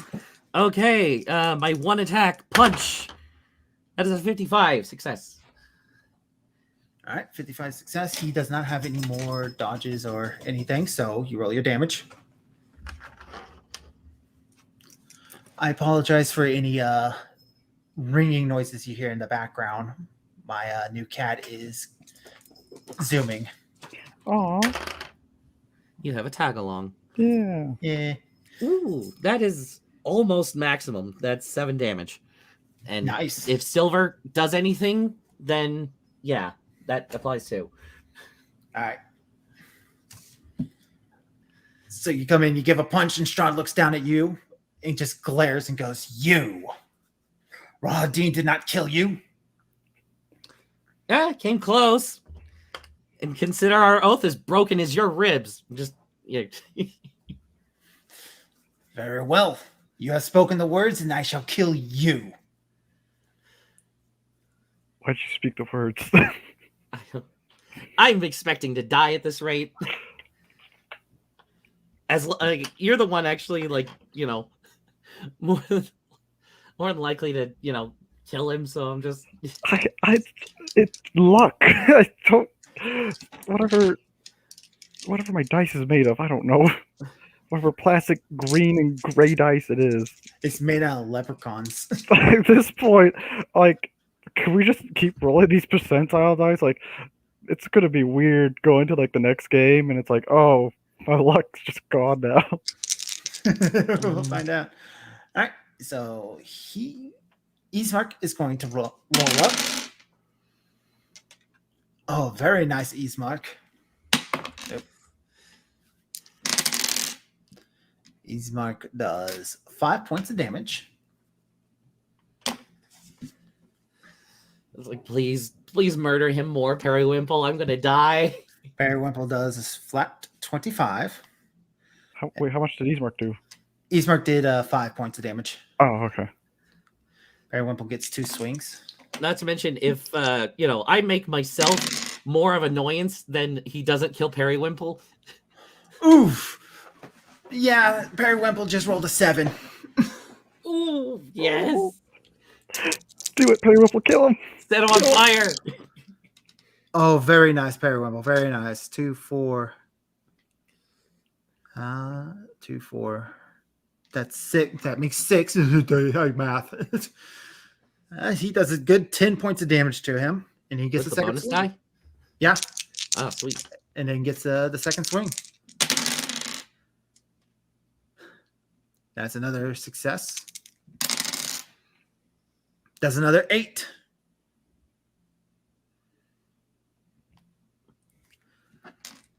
All right. That makes it Daisy.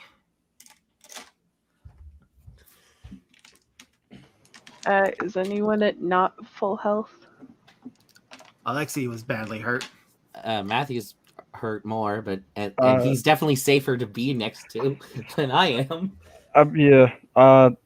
Either or, I would say Alexi, but because I'm at a distance from Strahd, but I guess that's up to Daisy who Yeah.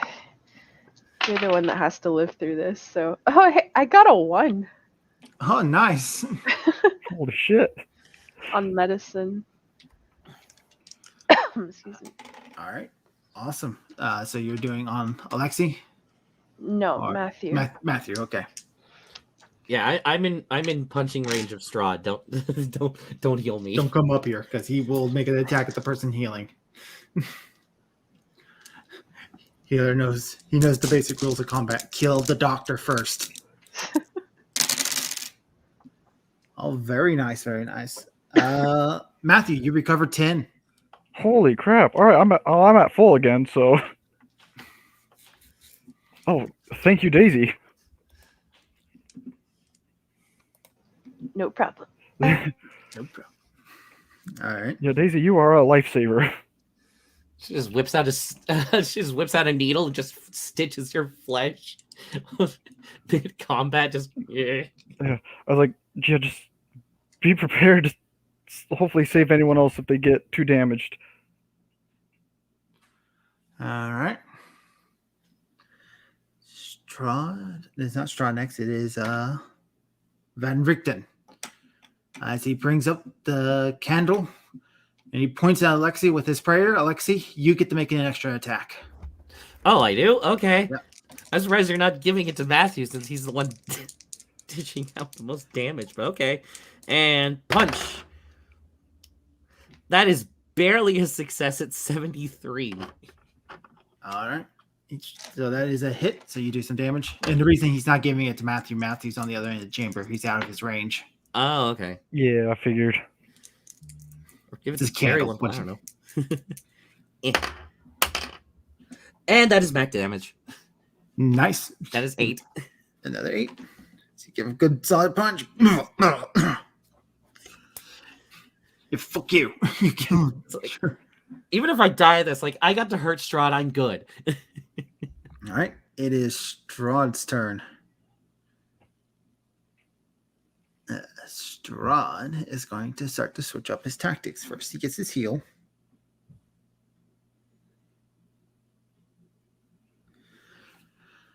Then he is going to drop his sword. So he holds his hands out. The mist starting to form around him. He is going to start casting spells. And he is going to look directly at Van Richten, pointing at him.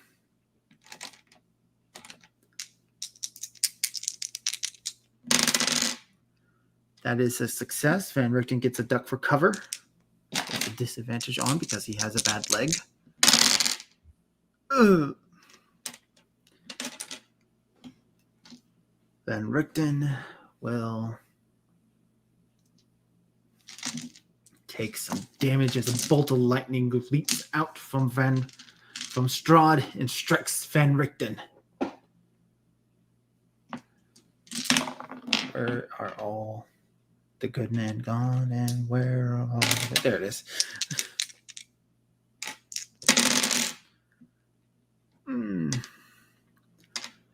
Van Richten takes 17 points of lightning damage. Oh no! Oh, It's no. flinged up against the back wall where there's a sickening crunch, and he falls slumped to the ground.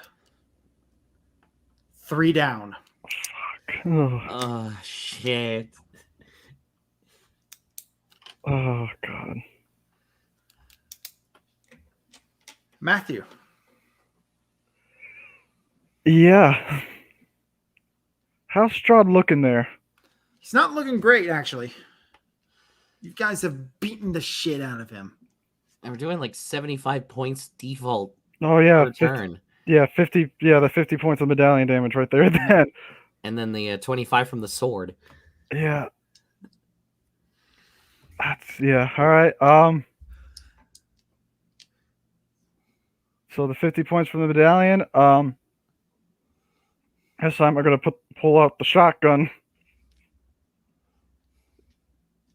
which gives me 2 attacks because I can't make that 3rd attack apparently. So let's change it up to 1d10 plus 7. I guess maybe to piss Strahd off a little bit more. Her name wasn't Tatiana Strahd. She's dead. Her name is Irene. And I fire the shotgun. All right, he's going to do a duck for cover. 12. Extreme success. 57. Just normal success. Uh, So you get your shot in. 19 plus 7. What's that? 26. 26. Nice. This is Next. my boomstick. You will fear it. Next shot. 19, which another extreme success. Exactly 19. Oh dear God. God, love you, dice. I love you. I love you. I love you. I love you. All right. He only has a normal success on his duck for cover. God, I love my dice. It's All gonna right. be such a shame when. Oh shit! 26 again. 20, another 26. Yes. All right. You're dying next. And then plus that 50 from the medallion. All right. Already added that in. Oh, thank God. So, Alexi, punch him out. Alexi, it's your turn.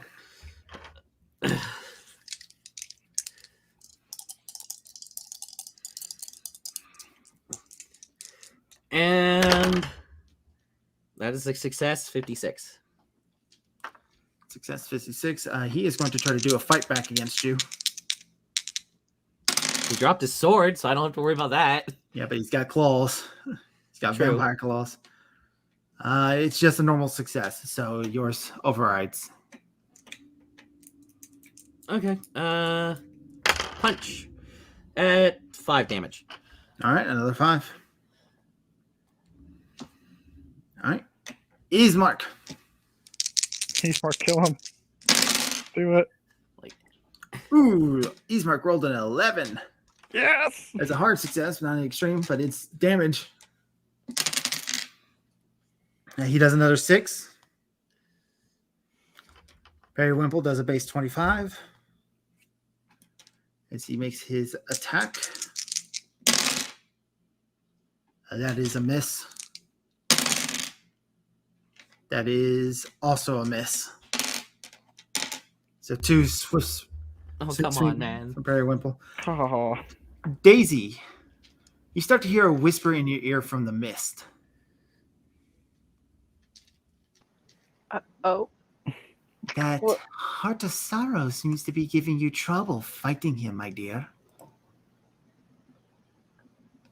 It is the familiar voice of the Night Mother. Do you know where it is? I can take care of that. If, of course, you give me proper payment. What payment? When you leave this place, take a shrine of me with you. Done. All right. You still have your actions if you want.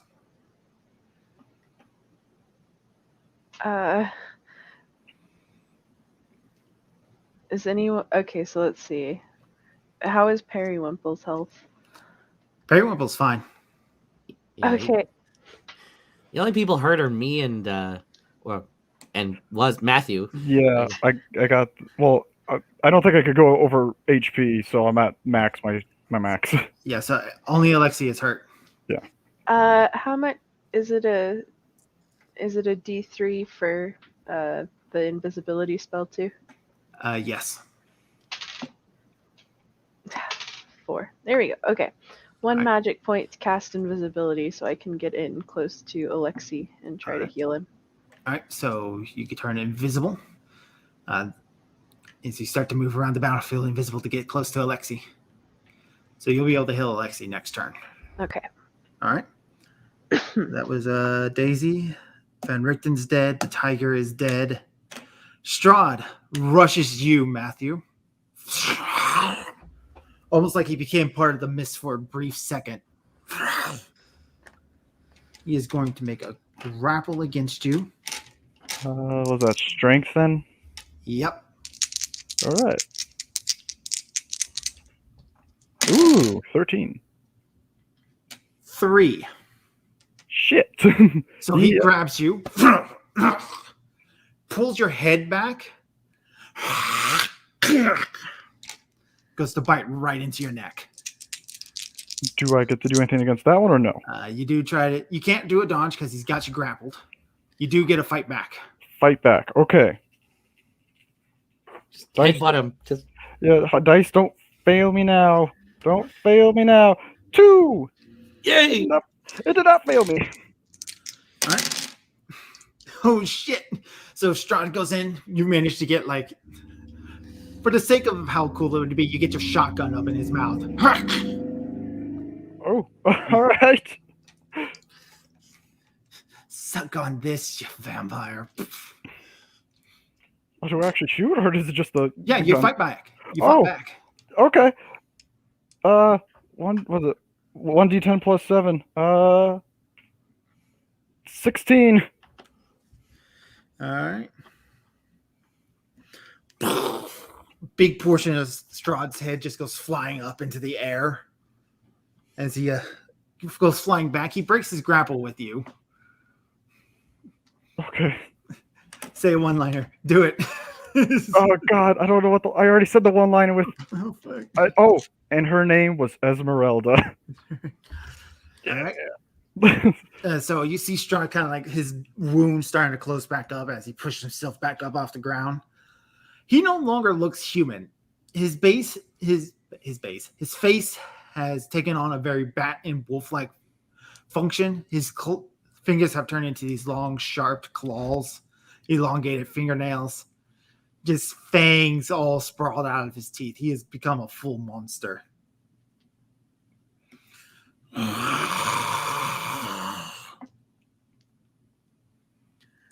Bats start to fill in the room at this point. So now there are swarms of bats you're going to have to deal with as well.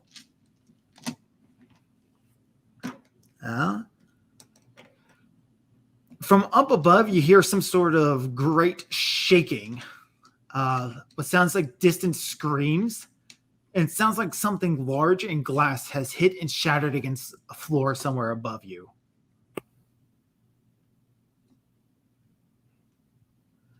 And shakes the whole castle, bits of debris falling from the mosaic above. And the red light bathing over Strahd goes out. He will no longer heal from the heart of sorrow. Matthew, it is your turn. And he's away from everyone? Yes. Dynamite! Use the last dynamite! And blow up the bats. Kill the bats too! I don't know about that, but and you can only use luck to make before I roll, you can only use luck to make it a success, right? You can't make it into like extreme or hard. Yes, you can only make it into a success. Okay, just making sure on that, depending on how this one goes. But 18. So Oh, that's barely. that's barely. All right, roll your damage. Last stick, roll high. Oh, and you also do base 50. Yeah, base 50 from the amulet. I forgot about that. Well, that is 3 10s. So 3 10s and a 9, so 39, and then the last, because I only got 40 10. 8 plus 39. Nice. 47. That is nearly max damage. God damn. Holy shit, he's in the double digits. Oh, he's just now in double digits. Holy God. Yeah. How much was that healing him for? It was healing him for about 100. Oh, wow. We still weren't. We were. I think Matthew was the only one doing enough damage to even matter. Yeah. Yeah, he was kicking some serious ass. Oh my God, yeah. He murdered three of our party members. Mm-hmm. All right, so that was Matthew's turn. Alexi?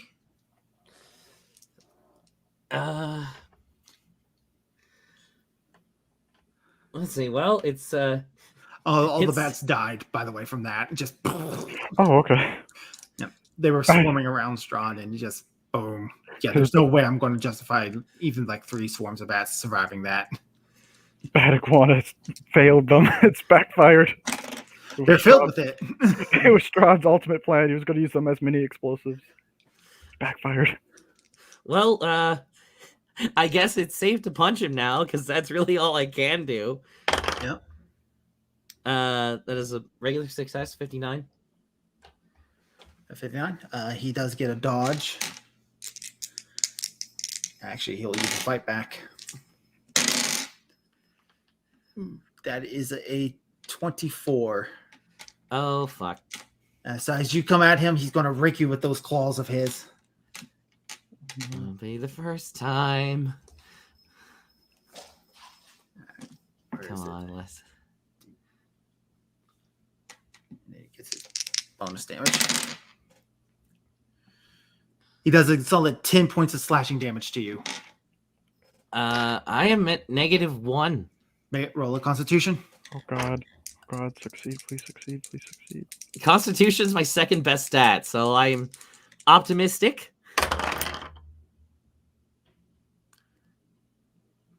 And that's a 95. Fuck. Alexi is down. Fuck. Oh. 4 down. 4 more to go. Fuck. Ismark is going to let out a yell. He's going to rush in with the sword. Alexi, no! Strahd gets the fight back.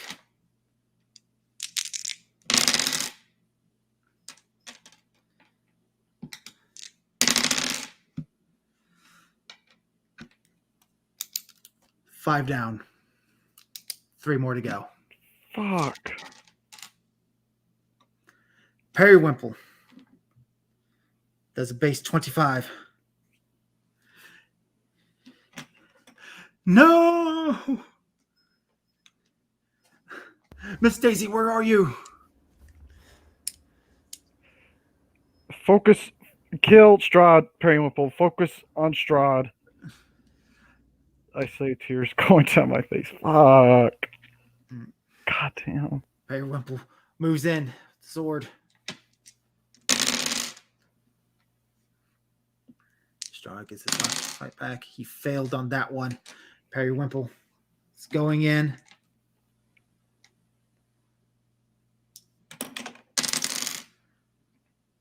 Very nice. Another 10 points of damage to Strahd. Gets his last attack in on Strahd. Another good hit. Another 7. Strahd's turn. Daisy? Oh, Daisy. I'm sorry. Daisy. Well, I mean, the person I was gonna heal is dead now, so Can you bring him back? I don't know. I don't know if we can heal him to bring him back. He's only at I don't think that's how -1. that works. I'm not all dead. Yeah, he's Only he's half at, dead. he's at -1. He's just He's mostly unconscious. dead. He's not dead like I am. I don't- Oh, he is? Wait, Well, you straight up dead. well, is there You multiple failed con the saves before? Constitution. No, I thought it was just one. I'm Oh, he pretty failed his sure- con save. Then never mind. Then I'm Yeah. sorry. Yeah, I rolled a 95 out of 70. Oh, I'm dead. But since Damn. I was going up to Alexi, how close am I to Strahd? You are actually probably not that far away. Am Far I away from in couldn't possibly miss a fireball distance?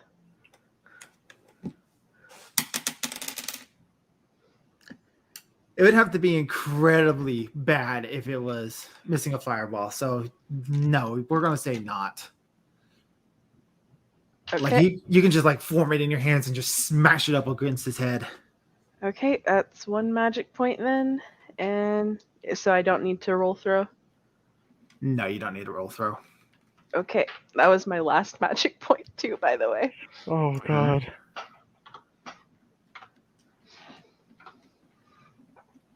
But yeah, so magic ball smash. And it's it was D8, right? Yep. 2d8s. Where the heck will Stiltskin? Oh, there it is. Okay, 11 total. Minus 11.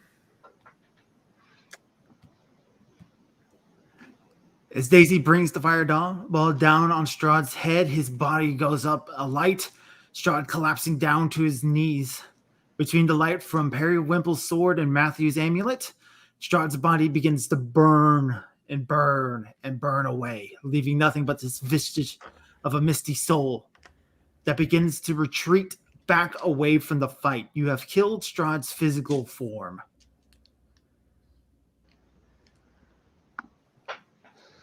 Well, that's a start. Yeah, what's his spiritual form? Does the I don't know. Does the medallion do anything against his spiritual form? No. Where's his tomb at? It is leading you directly to it if you follow it. Fuck. Follow it. I can't. If I can't save them, then if I can't save anyone who's dead, yeah, I guess I'll just follow it. All right.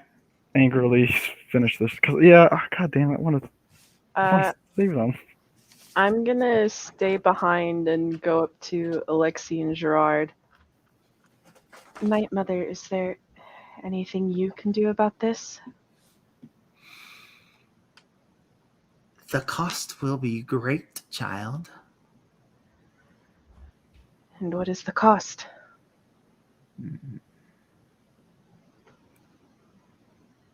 I can bring back one. In return, you will have to make something for me. And what is that? My powers are great. I can take you to a time before, and I will show you what needs to be done then.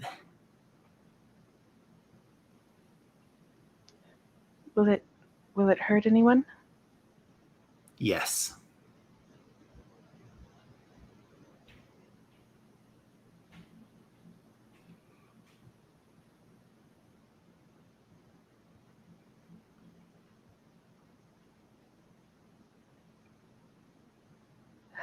Sorry, Alexei, Gerard, but I don't think either of you would want that.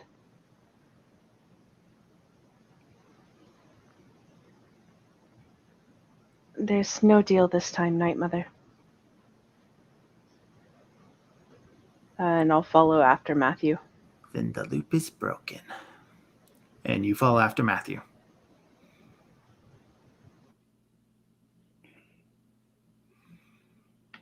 All right, where does Strahd's spirit lead us? All right. Back through the catacombs, you follow him. You still keep the amulet active? Oh god, yes. All right. And Periwinkle, don't forget Periwinkle and his sword. Oh, yep, he's keeping the sword active. Yes. Approaching out of the darkness are 4 figures. 3 female, 1 male. But as soon as they come near the light, they back off immediately. Daisy, as you catch up, you recognize those to be the brides of Strahd. His harem.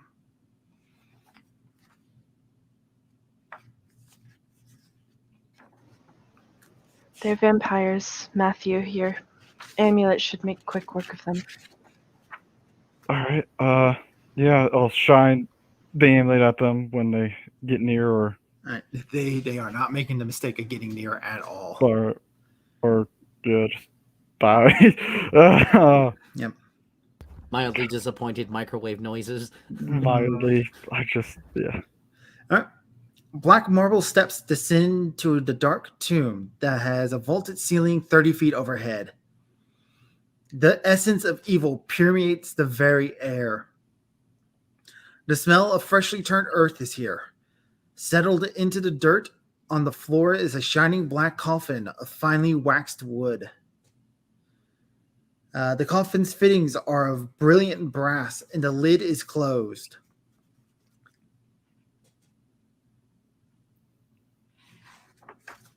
I guess I open the lid.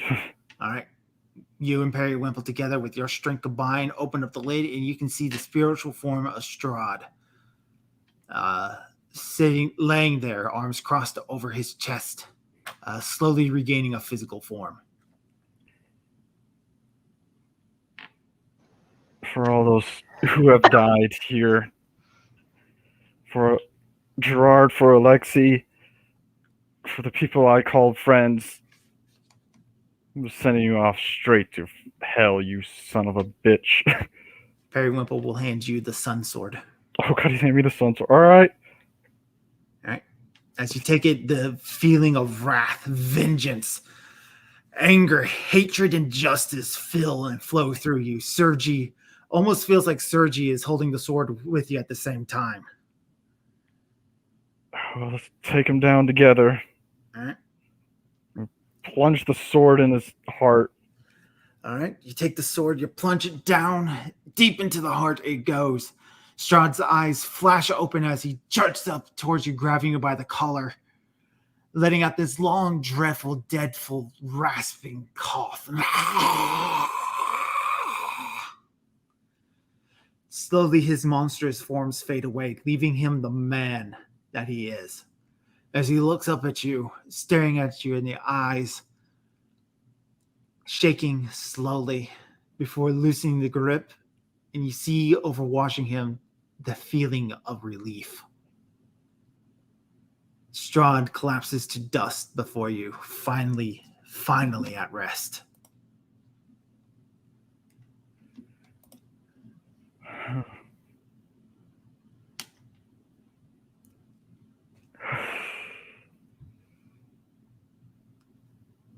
I think it's over, Daisy. So it would seem. What happens to his servants now? Let's find out, and I have the Hamlet in front of me as go see the brides and see if anything,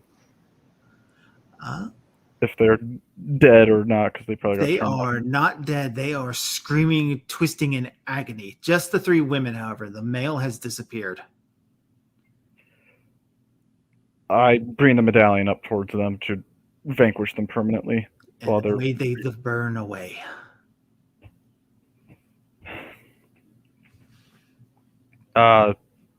try to do a spot hidden for the male so he doesn't do any sneak attacks, or is he? He did not stick around. He's gone. He's gone. Okay. Let's get Alexei and Barrington, Periwinkle, Daisy. Periwinkle will walk back through the tombs. He will scoop up Barrington and Van Richten, holding them both in his great big arms. He looks at the tiger and goes, "What about the tiger?" We'll have to come back for the tiger at another point, but for now, let's get the people. I think the tiger will be buried next to Van Richten. All right.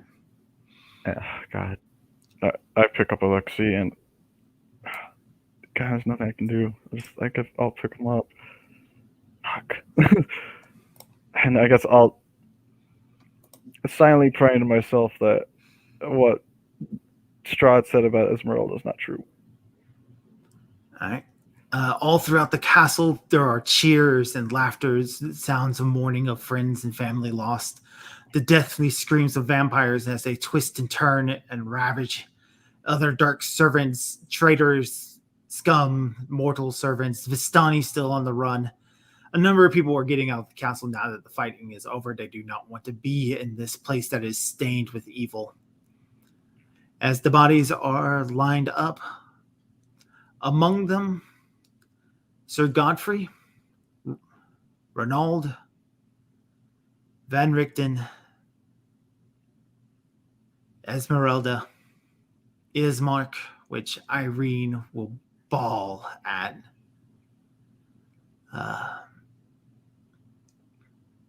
The werewolves made it out fine. The Burgomaster Krez made it out. Alexei Barrington among the many, many dead. Matthew, how do you handle the death of Esmeralda? I fall to my knees, but Who did it? Someone. Who? Cass will walk up to you and tell you it was Rahadin. And is Rahadin a prisoner still, or? Me and Alexi managed to bring him down. Thank you. Thank you. She would not want me to become that monster if that man was still alive. Even the devil would shrink at what I would have done to that man. He also has taken something from me. A wife of mine. I put the arrow in his heart and it does not satisfy the wrath. It's too late for me to let it go. But not for you. Mourn. Drink to her memory. And then move on. Shoot. It's funny, that's one of the last things she said to me. To try and move on. Don't be the monster. We'll see how that goes. I get up and I guess I'll consult Irene because, well, now the king's dead, so we're gonna have to deal with that too. But I'm like, I want this class, whoever's guards, whoever will listen. I want the Burgomaster of Krez, like, I want the castle is cleared out of all these evil doings and witchcraft as possible. May I borrow the amulet then? I hand him the amulet. Unless you better not be lying to me. Periwinkle will go with him with the sword as they go back into the castle along with a couple of volunteers. Yeah, because I want everyone here who fought today to be buried like kings of old. Like the heroes are in those crypts. I want that.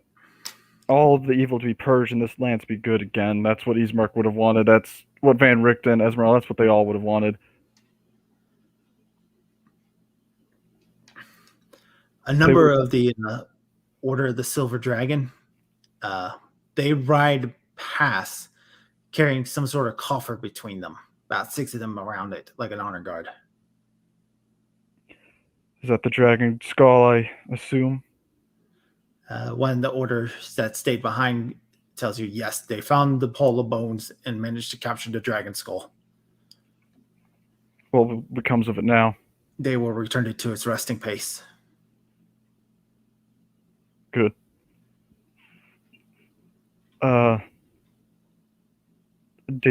Where's Daisy at? I'm probably nearby. I give you a hug. I need a hug. Are you going to be all right, Matthew? Maybe. One day. One day. I just need a hug. She hugs him back. Yeah, fuck. We lost. Those are probably some of the closest friends I think I've had in a very long time. Including you. I'm glad.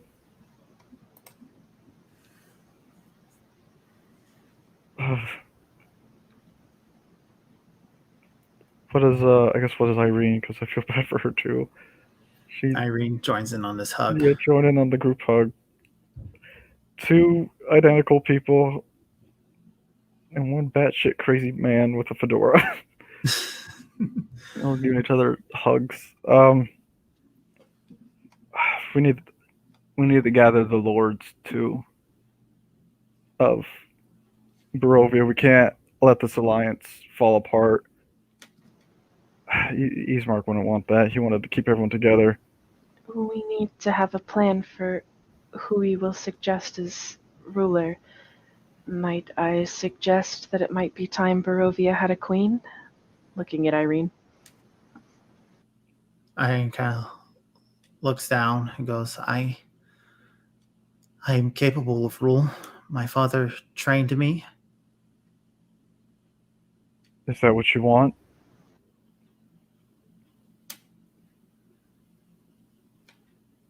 It's what Barovia needs. But is that what you want? You've been at the whim of others for so long. I want this decision to be yours alone without any of us forcing you to do so. Yes. I will take the crown if the people accept me.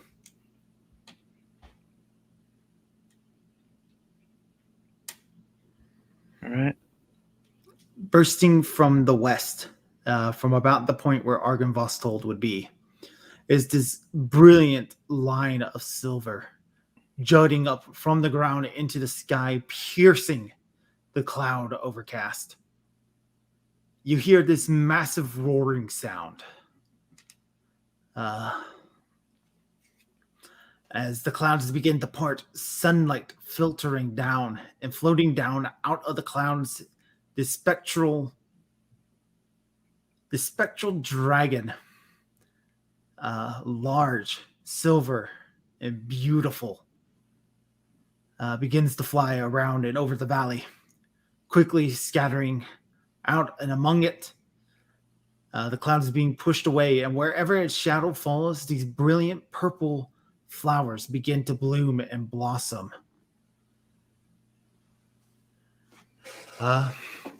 It flies off towards the mountain where it does some sort of fighting with a massive black bird-like shape before chasing it off and away from the valley.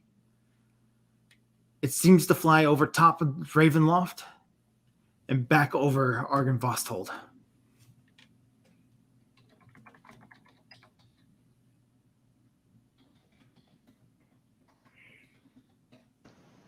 Well, it seems that is the mist gone. So where will you go, Matthew? First, I have to bury Alexei with his wife.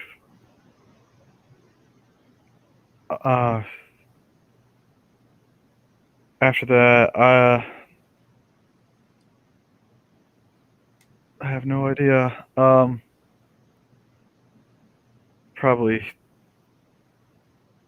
make sure Irene becomes queen. I think I'll help her for a time, make sure the castle can be inhabited safely, so that way they can bring back the court. And then I also want to make sure that the boy at the very beginning of this whole thing, I made that promise to make sure that the holy symbols are placed around Barovia. So I'll keep to that as well. I nod. I intend to stay as well. Well, I suppose I don't really have a choice in the matter. Why is that? Well, for one thing, where would I go? My life before, how much of it still exists? It exists for a woman who looks nothing like me. Can you imagine showing back up to work with an entirely different face?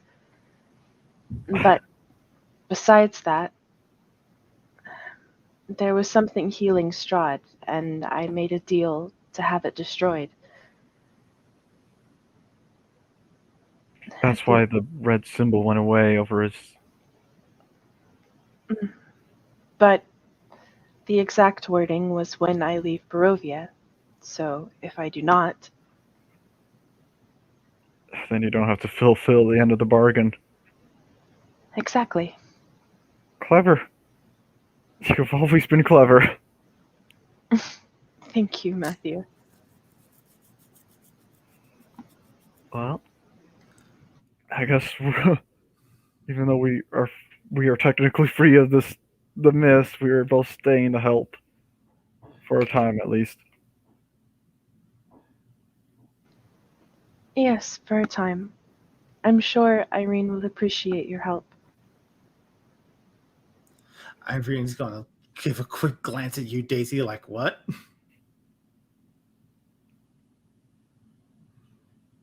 I just sort of smile. I am oblivious, but yes, I will essentially be helping Irene a lot. That's for Alright. sure, because she's the like you and Daisy are like the last people to protect. So, and then yeah, definitely bury Alexi next to his wife because he would probably want that. But then give everyone else sort of like a grand burial in the crypt. All right. So we are going to go through a series of time skips here. As everybody is being carted off to be buried away, the sound of horse hooves ring out above everybody as they step apart. And all of you, your throats jump into your hearts jump into your throat for a moment as this figure that looks like Strahd, but ghostly, rides up through the crowd. Before you begin to notice that he is much younger, not battle worn, and smiling like the sun.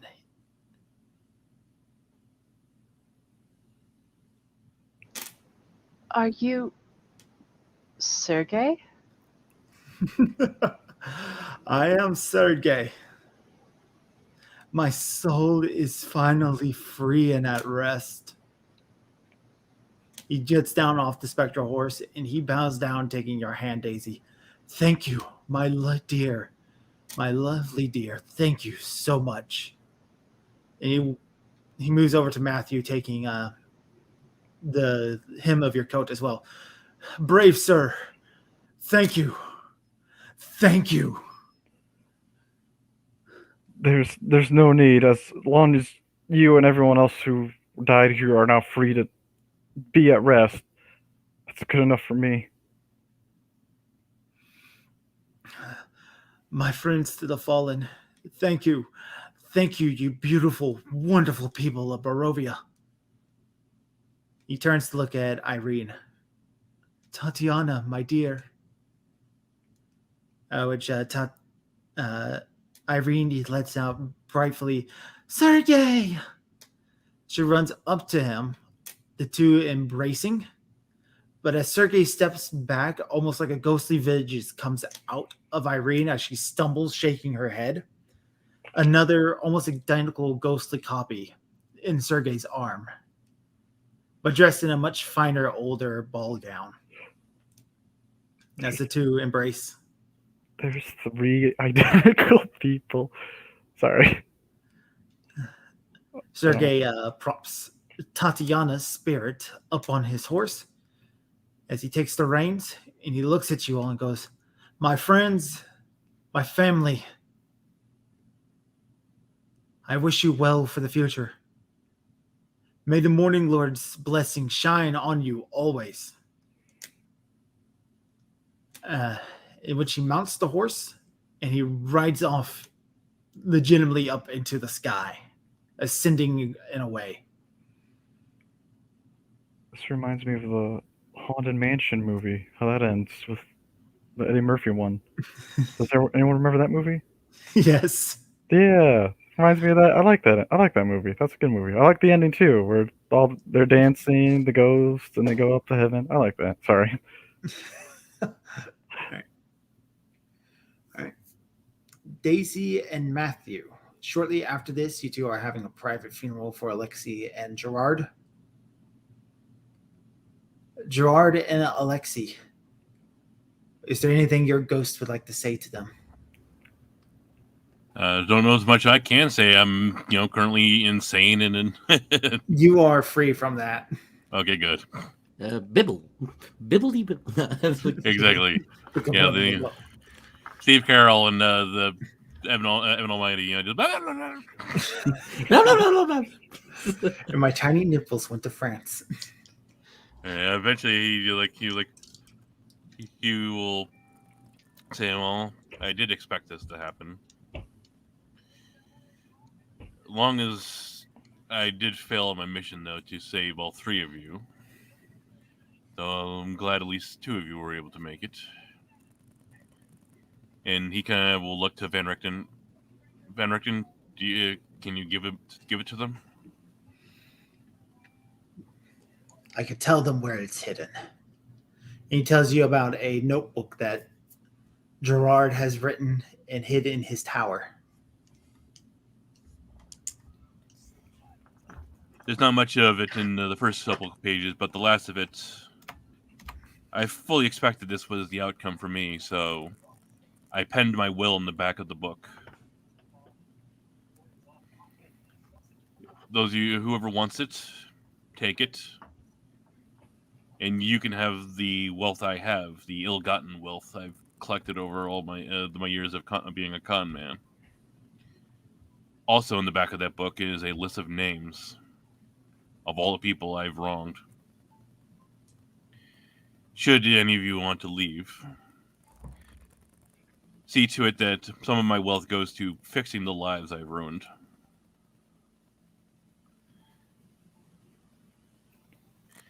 We will do our best. It's like we just go insane because we're seeing their ghosts. Like everyone lose their sanity roll. Yeah, we all lose our sanity. It's like, the ghosts. No, And you get yeah. that. But for that, I thank you for everything you've done for me over these past few days. You truly have changed me for the better. Thank you. I don't know what to say. I am the sad man. I only hope that you both can forgive me for not making the deal to bring you back. As I said, this is what I expected. It's what I deserve. I will be here both physically and in spirit to ensure this place is free of his influence and this place never goes back to that way again. You did the right thing by not bringing me back. Well, don't tie yourself to this land. You're free. Be at rest. Be at peace. I think whatever sins you've made, you've atoned for.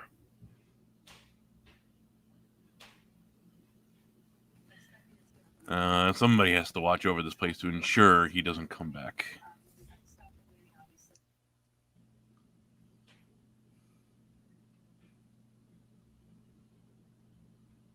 Does Alexi say anything?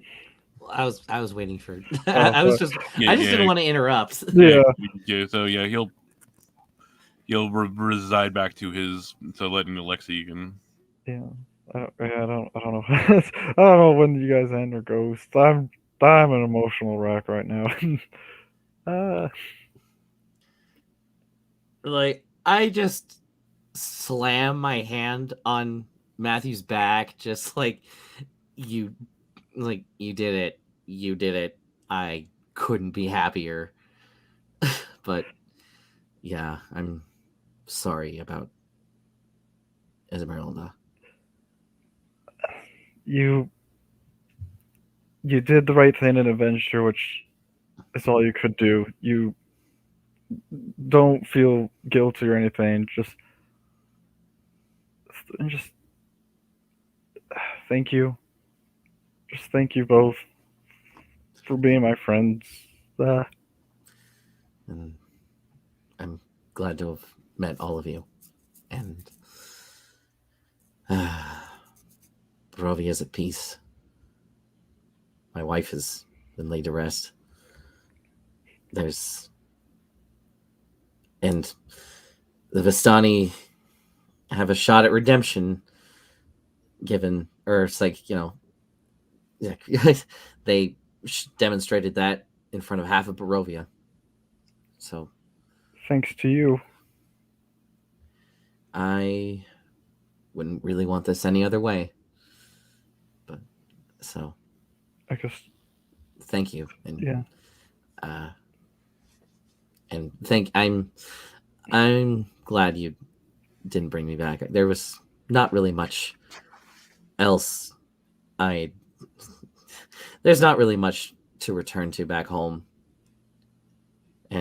Or that's like back where I came from. And tell your wife we said hi, I guess. I don't know. Is that morbid? I I'll tell her about everything that happened. You have some crazy stories to tell her, that's for sure. And enjoy being human, Daisy. It'll Thank you. oh, Alexi, Hmm? you hear a ghostly voice behind you, and you can see your wife. She's holding a hand out to you. Come along, Alexi. I just immediately burst into tears, just run over and grab her. All right. You take her, grab onto her, and she embraces you, and the two of you are able to fade on to the next. Aww. Gerard, your soul unburdened, your sins repaid with your death, are able to move on to the next.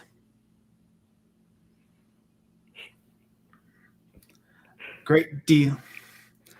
Strahd's death grants Barovia a reprieve. The fog that surrounds the land thins and no longer harms those who pass through it. The dark clouds that have loomed over the valley for centuries gave way to sunshine, shocking the Barovians out of their despair. The Barovians take the sunlight as a sign that the evil in their land has been purged. Though escape is now possible, most Barovians realize they have nowhere to go and no reason to leave. A few depart, fearing return of darkness or longing to see ancestral homelands. The bats, wolves, and other such creatures of Barovia lose their supernatural link to Strahd upon his destruction and become ordinary beasts, destined to be hunted down or driven to the farthest reaches of the salvage woods. Even after Strahd's death, Castle Ravenloft remains a haunted place shunned by all Barovians. Its dark immensity and threatening countenance are enough to deter locals from plundering it or reoccupying it.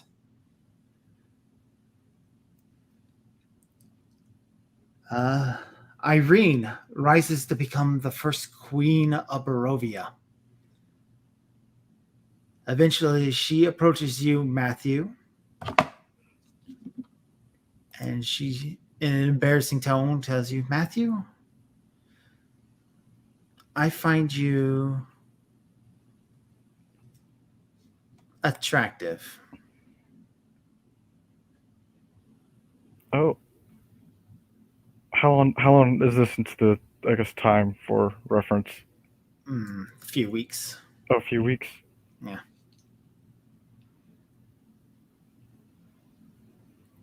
I will give Irene a hug, and it's like,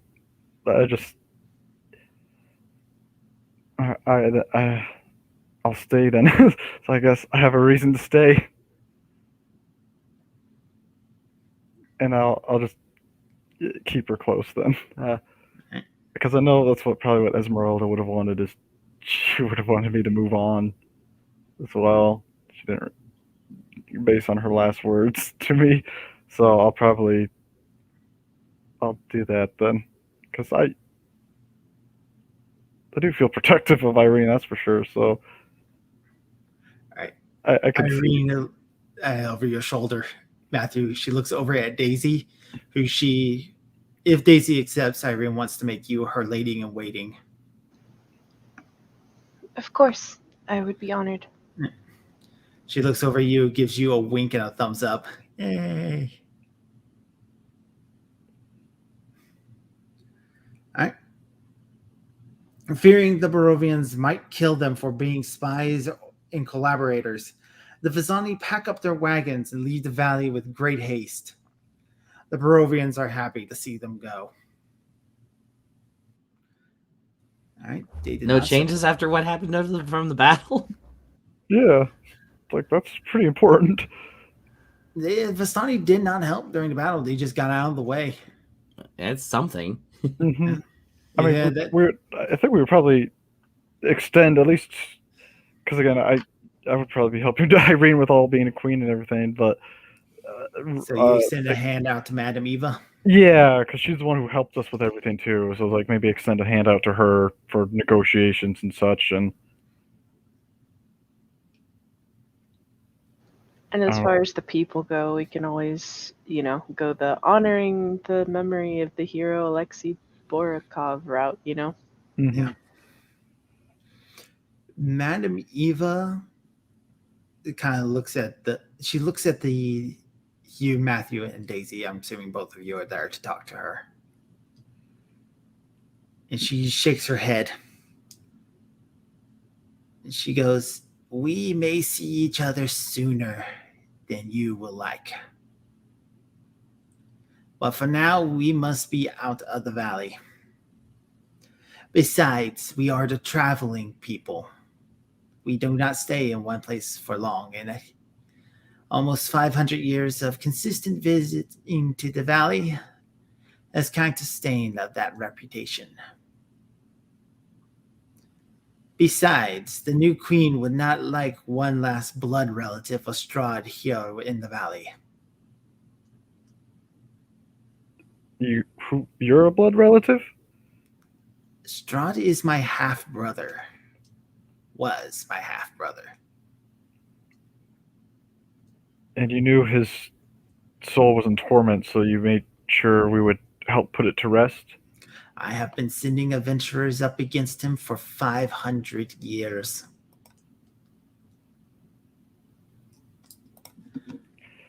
Part of my deal with the Night Mother for eternal life."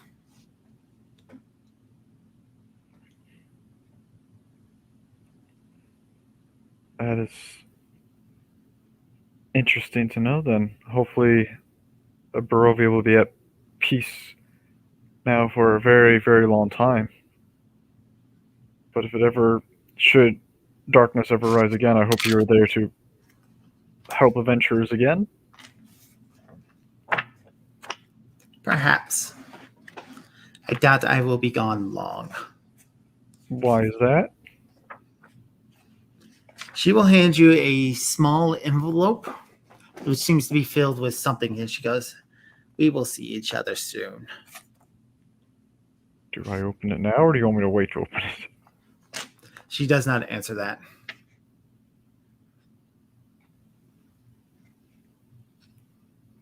Okay. That doesn't answer any of my questions. If I should open it or not, do I open it or not open it, Madam Eva? She does not answer that question. She legitimately just does not answer. Okay. I guess I will hold on to it then.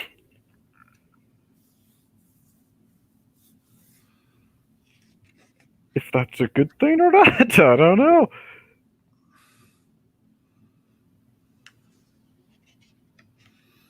Hopefully we don't see each other soon then, I guess. I don't know, because if you show up, then that probably means bad things are happening.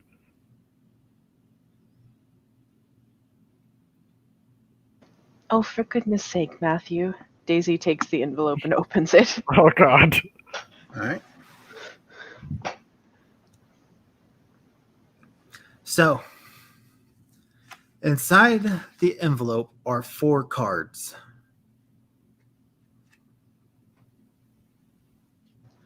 The first of the 4 cards is... Where is it? It is the hooded one. The second of the 4 cards is the Raven. Third is the Broken One. And the last one is the Dark Lord.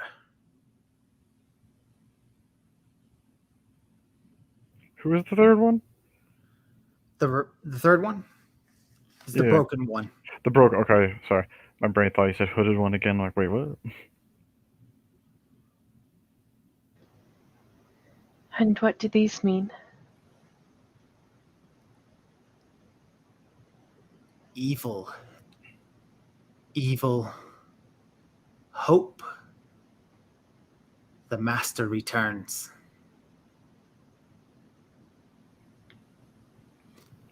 Strahd will return at some point then?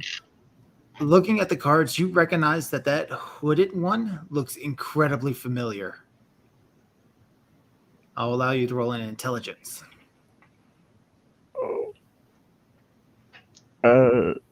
Familiar to both of us? Yes.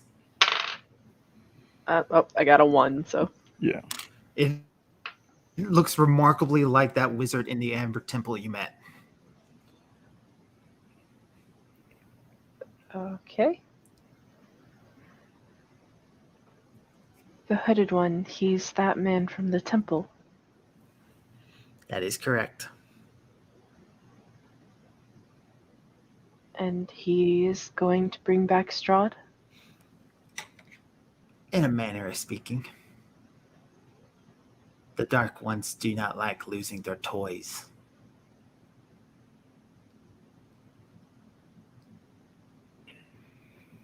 So Strahd is not at rest? Strahd sold his soul to elder beings. I advise caution and making sure that that temple is never opened again. She gives her team a whistle and they ride off. Oh, you're not going to answer the rest of the question? Okay.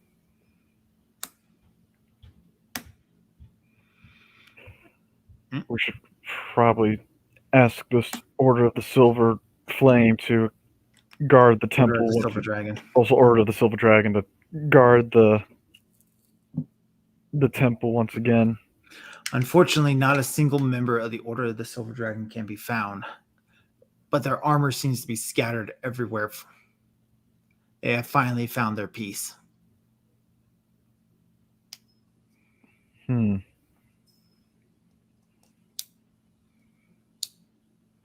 perhaps we should. Well, talking to Daisy. What should we do? Should we try and make another order of sorts for our own court, or should we try and evacuate everyone from the Barovia setup, like what the boy at the beginning tried to do with setting up holy relics to surround Barovia to make sure telling anyone to enter? Or what are your thoughts? Because I know you can't leave. I'm sure holy relics are useful.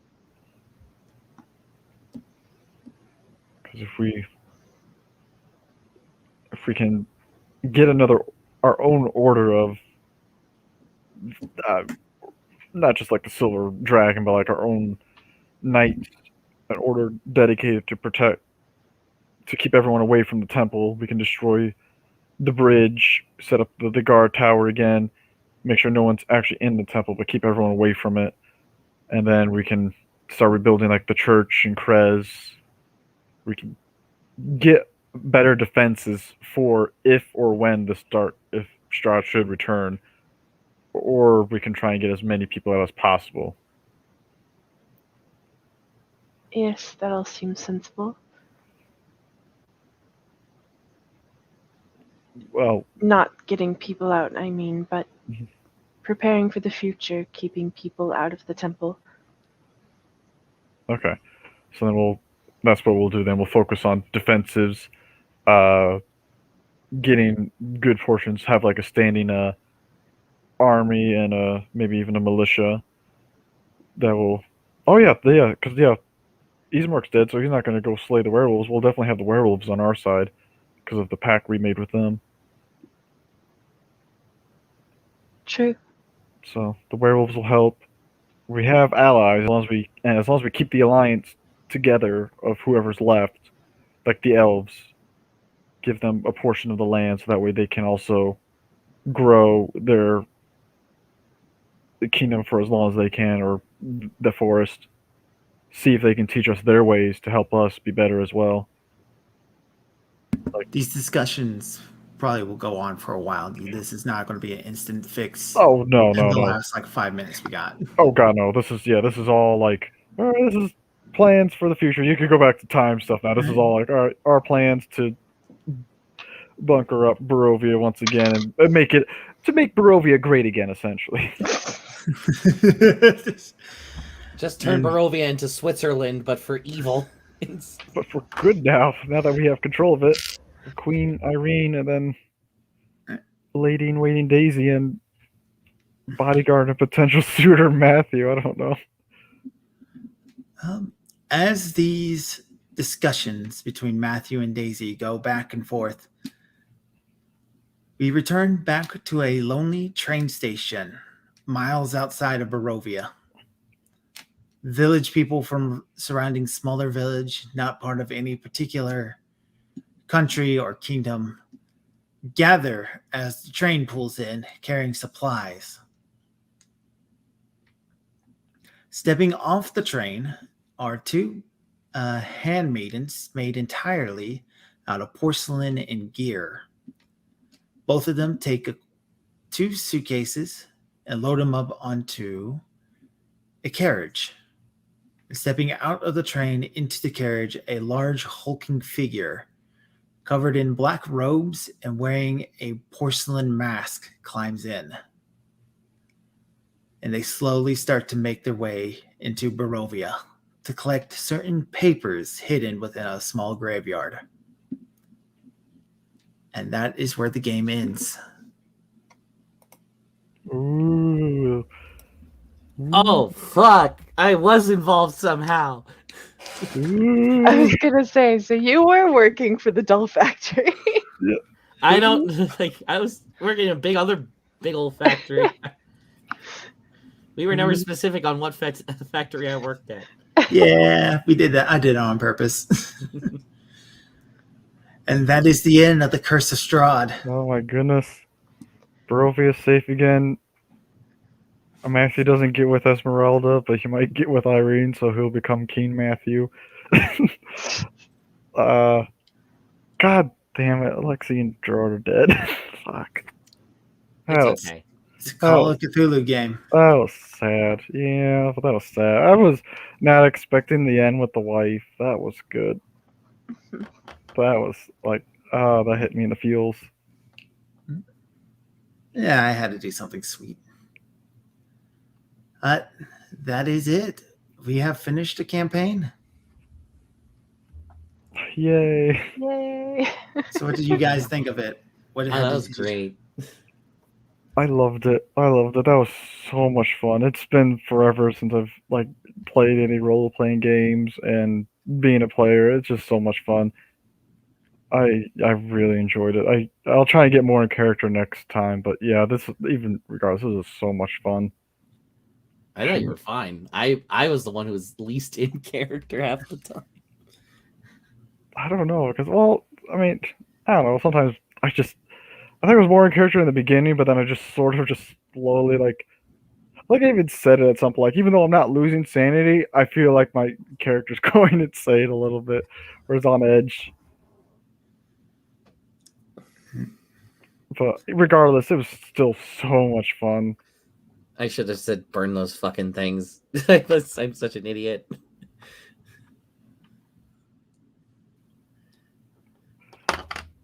Oh, that was so much fun. Not my problem anymore.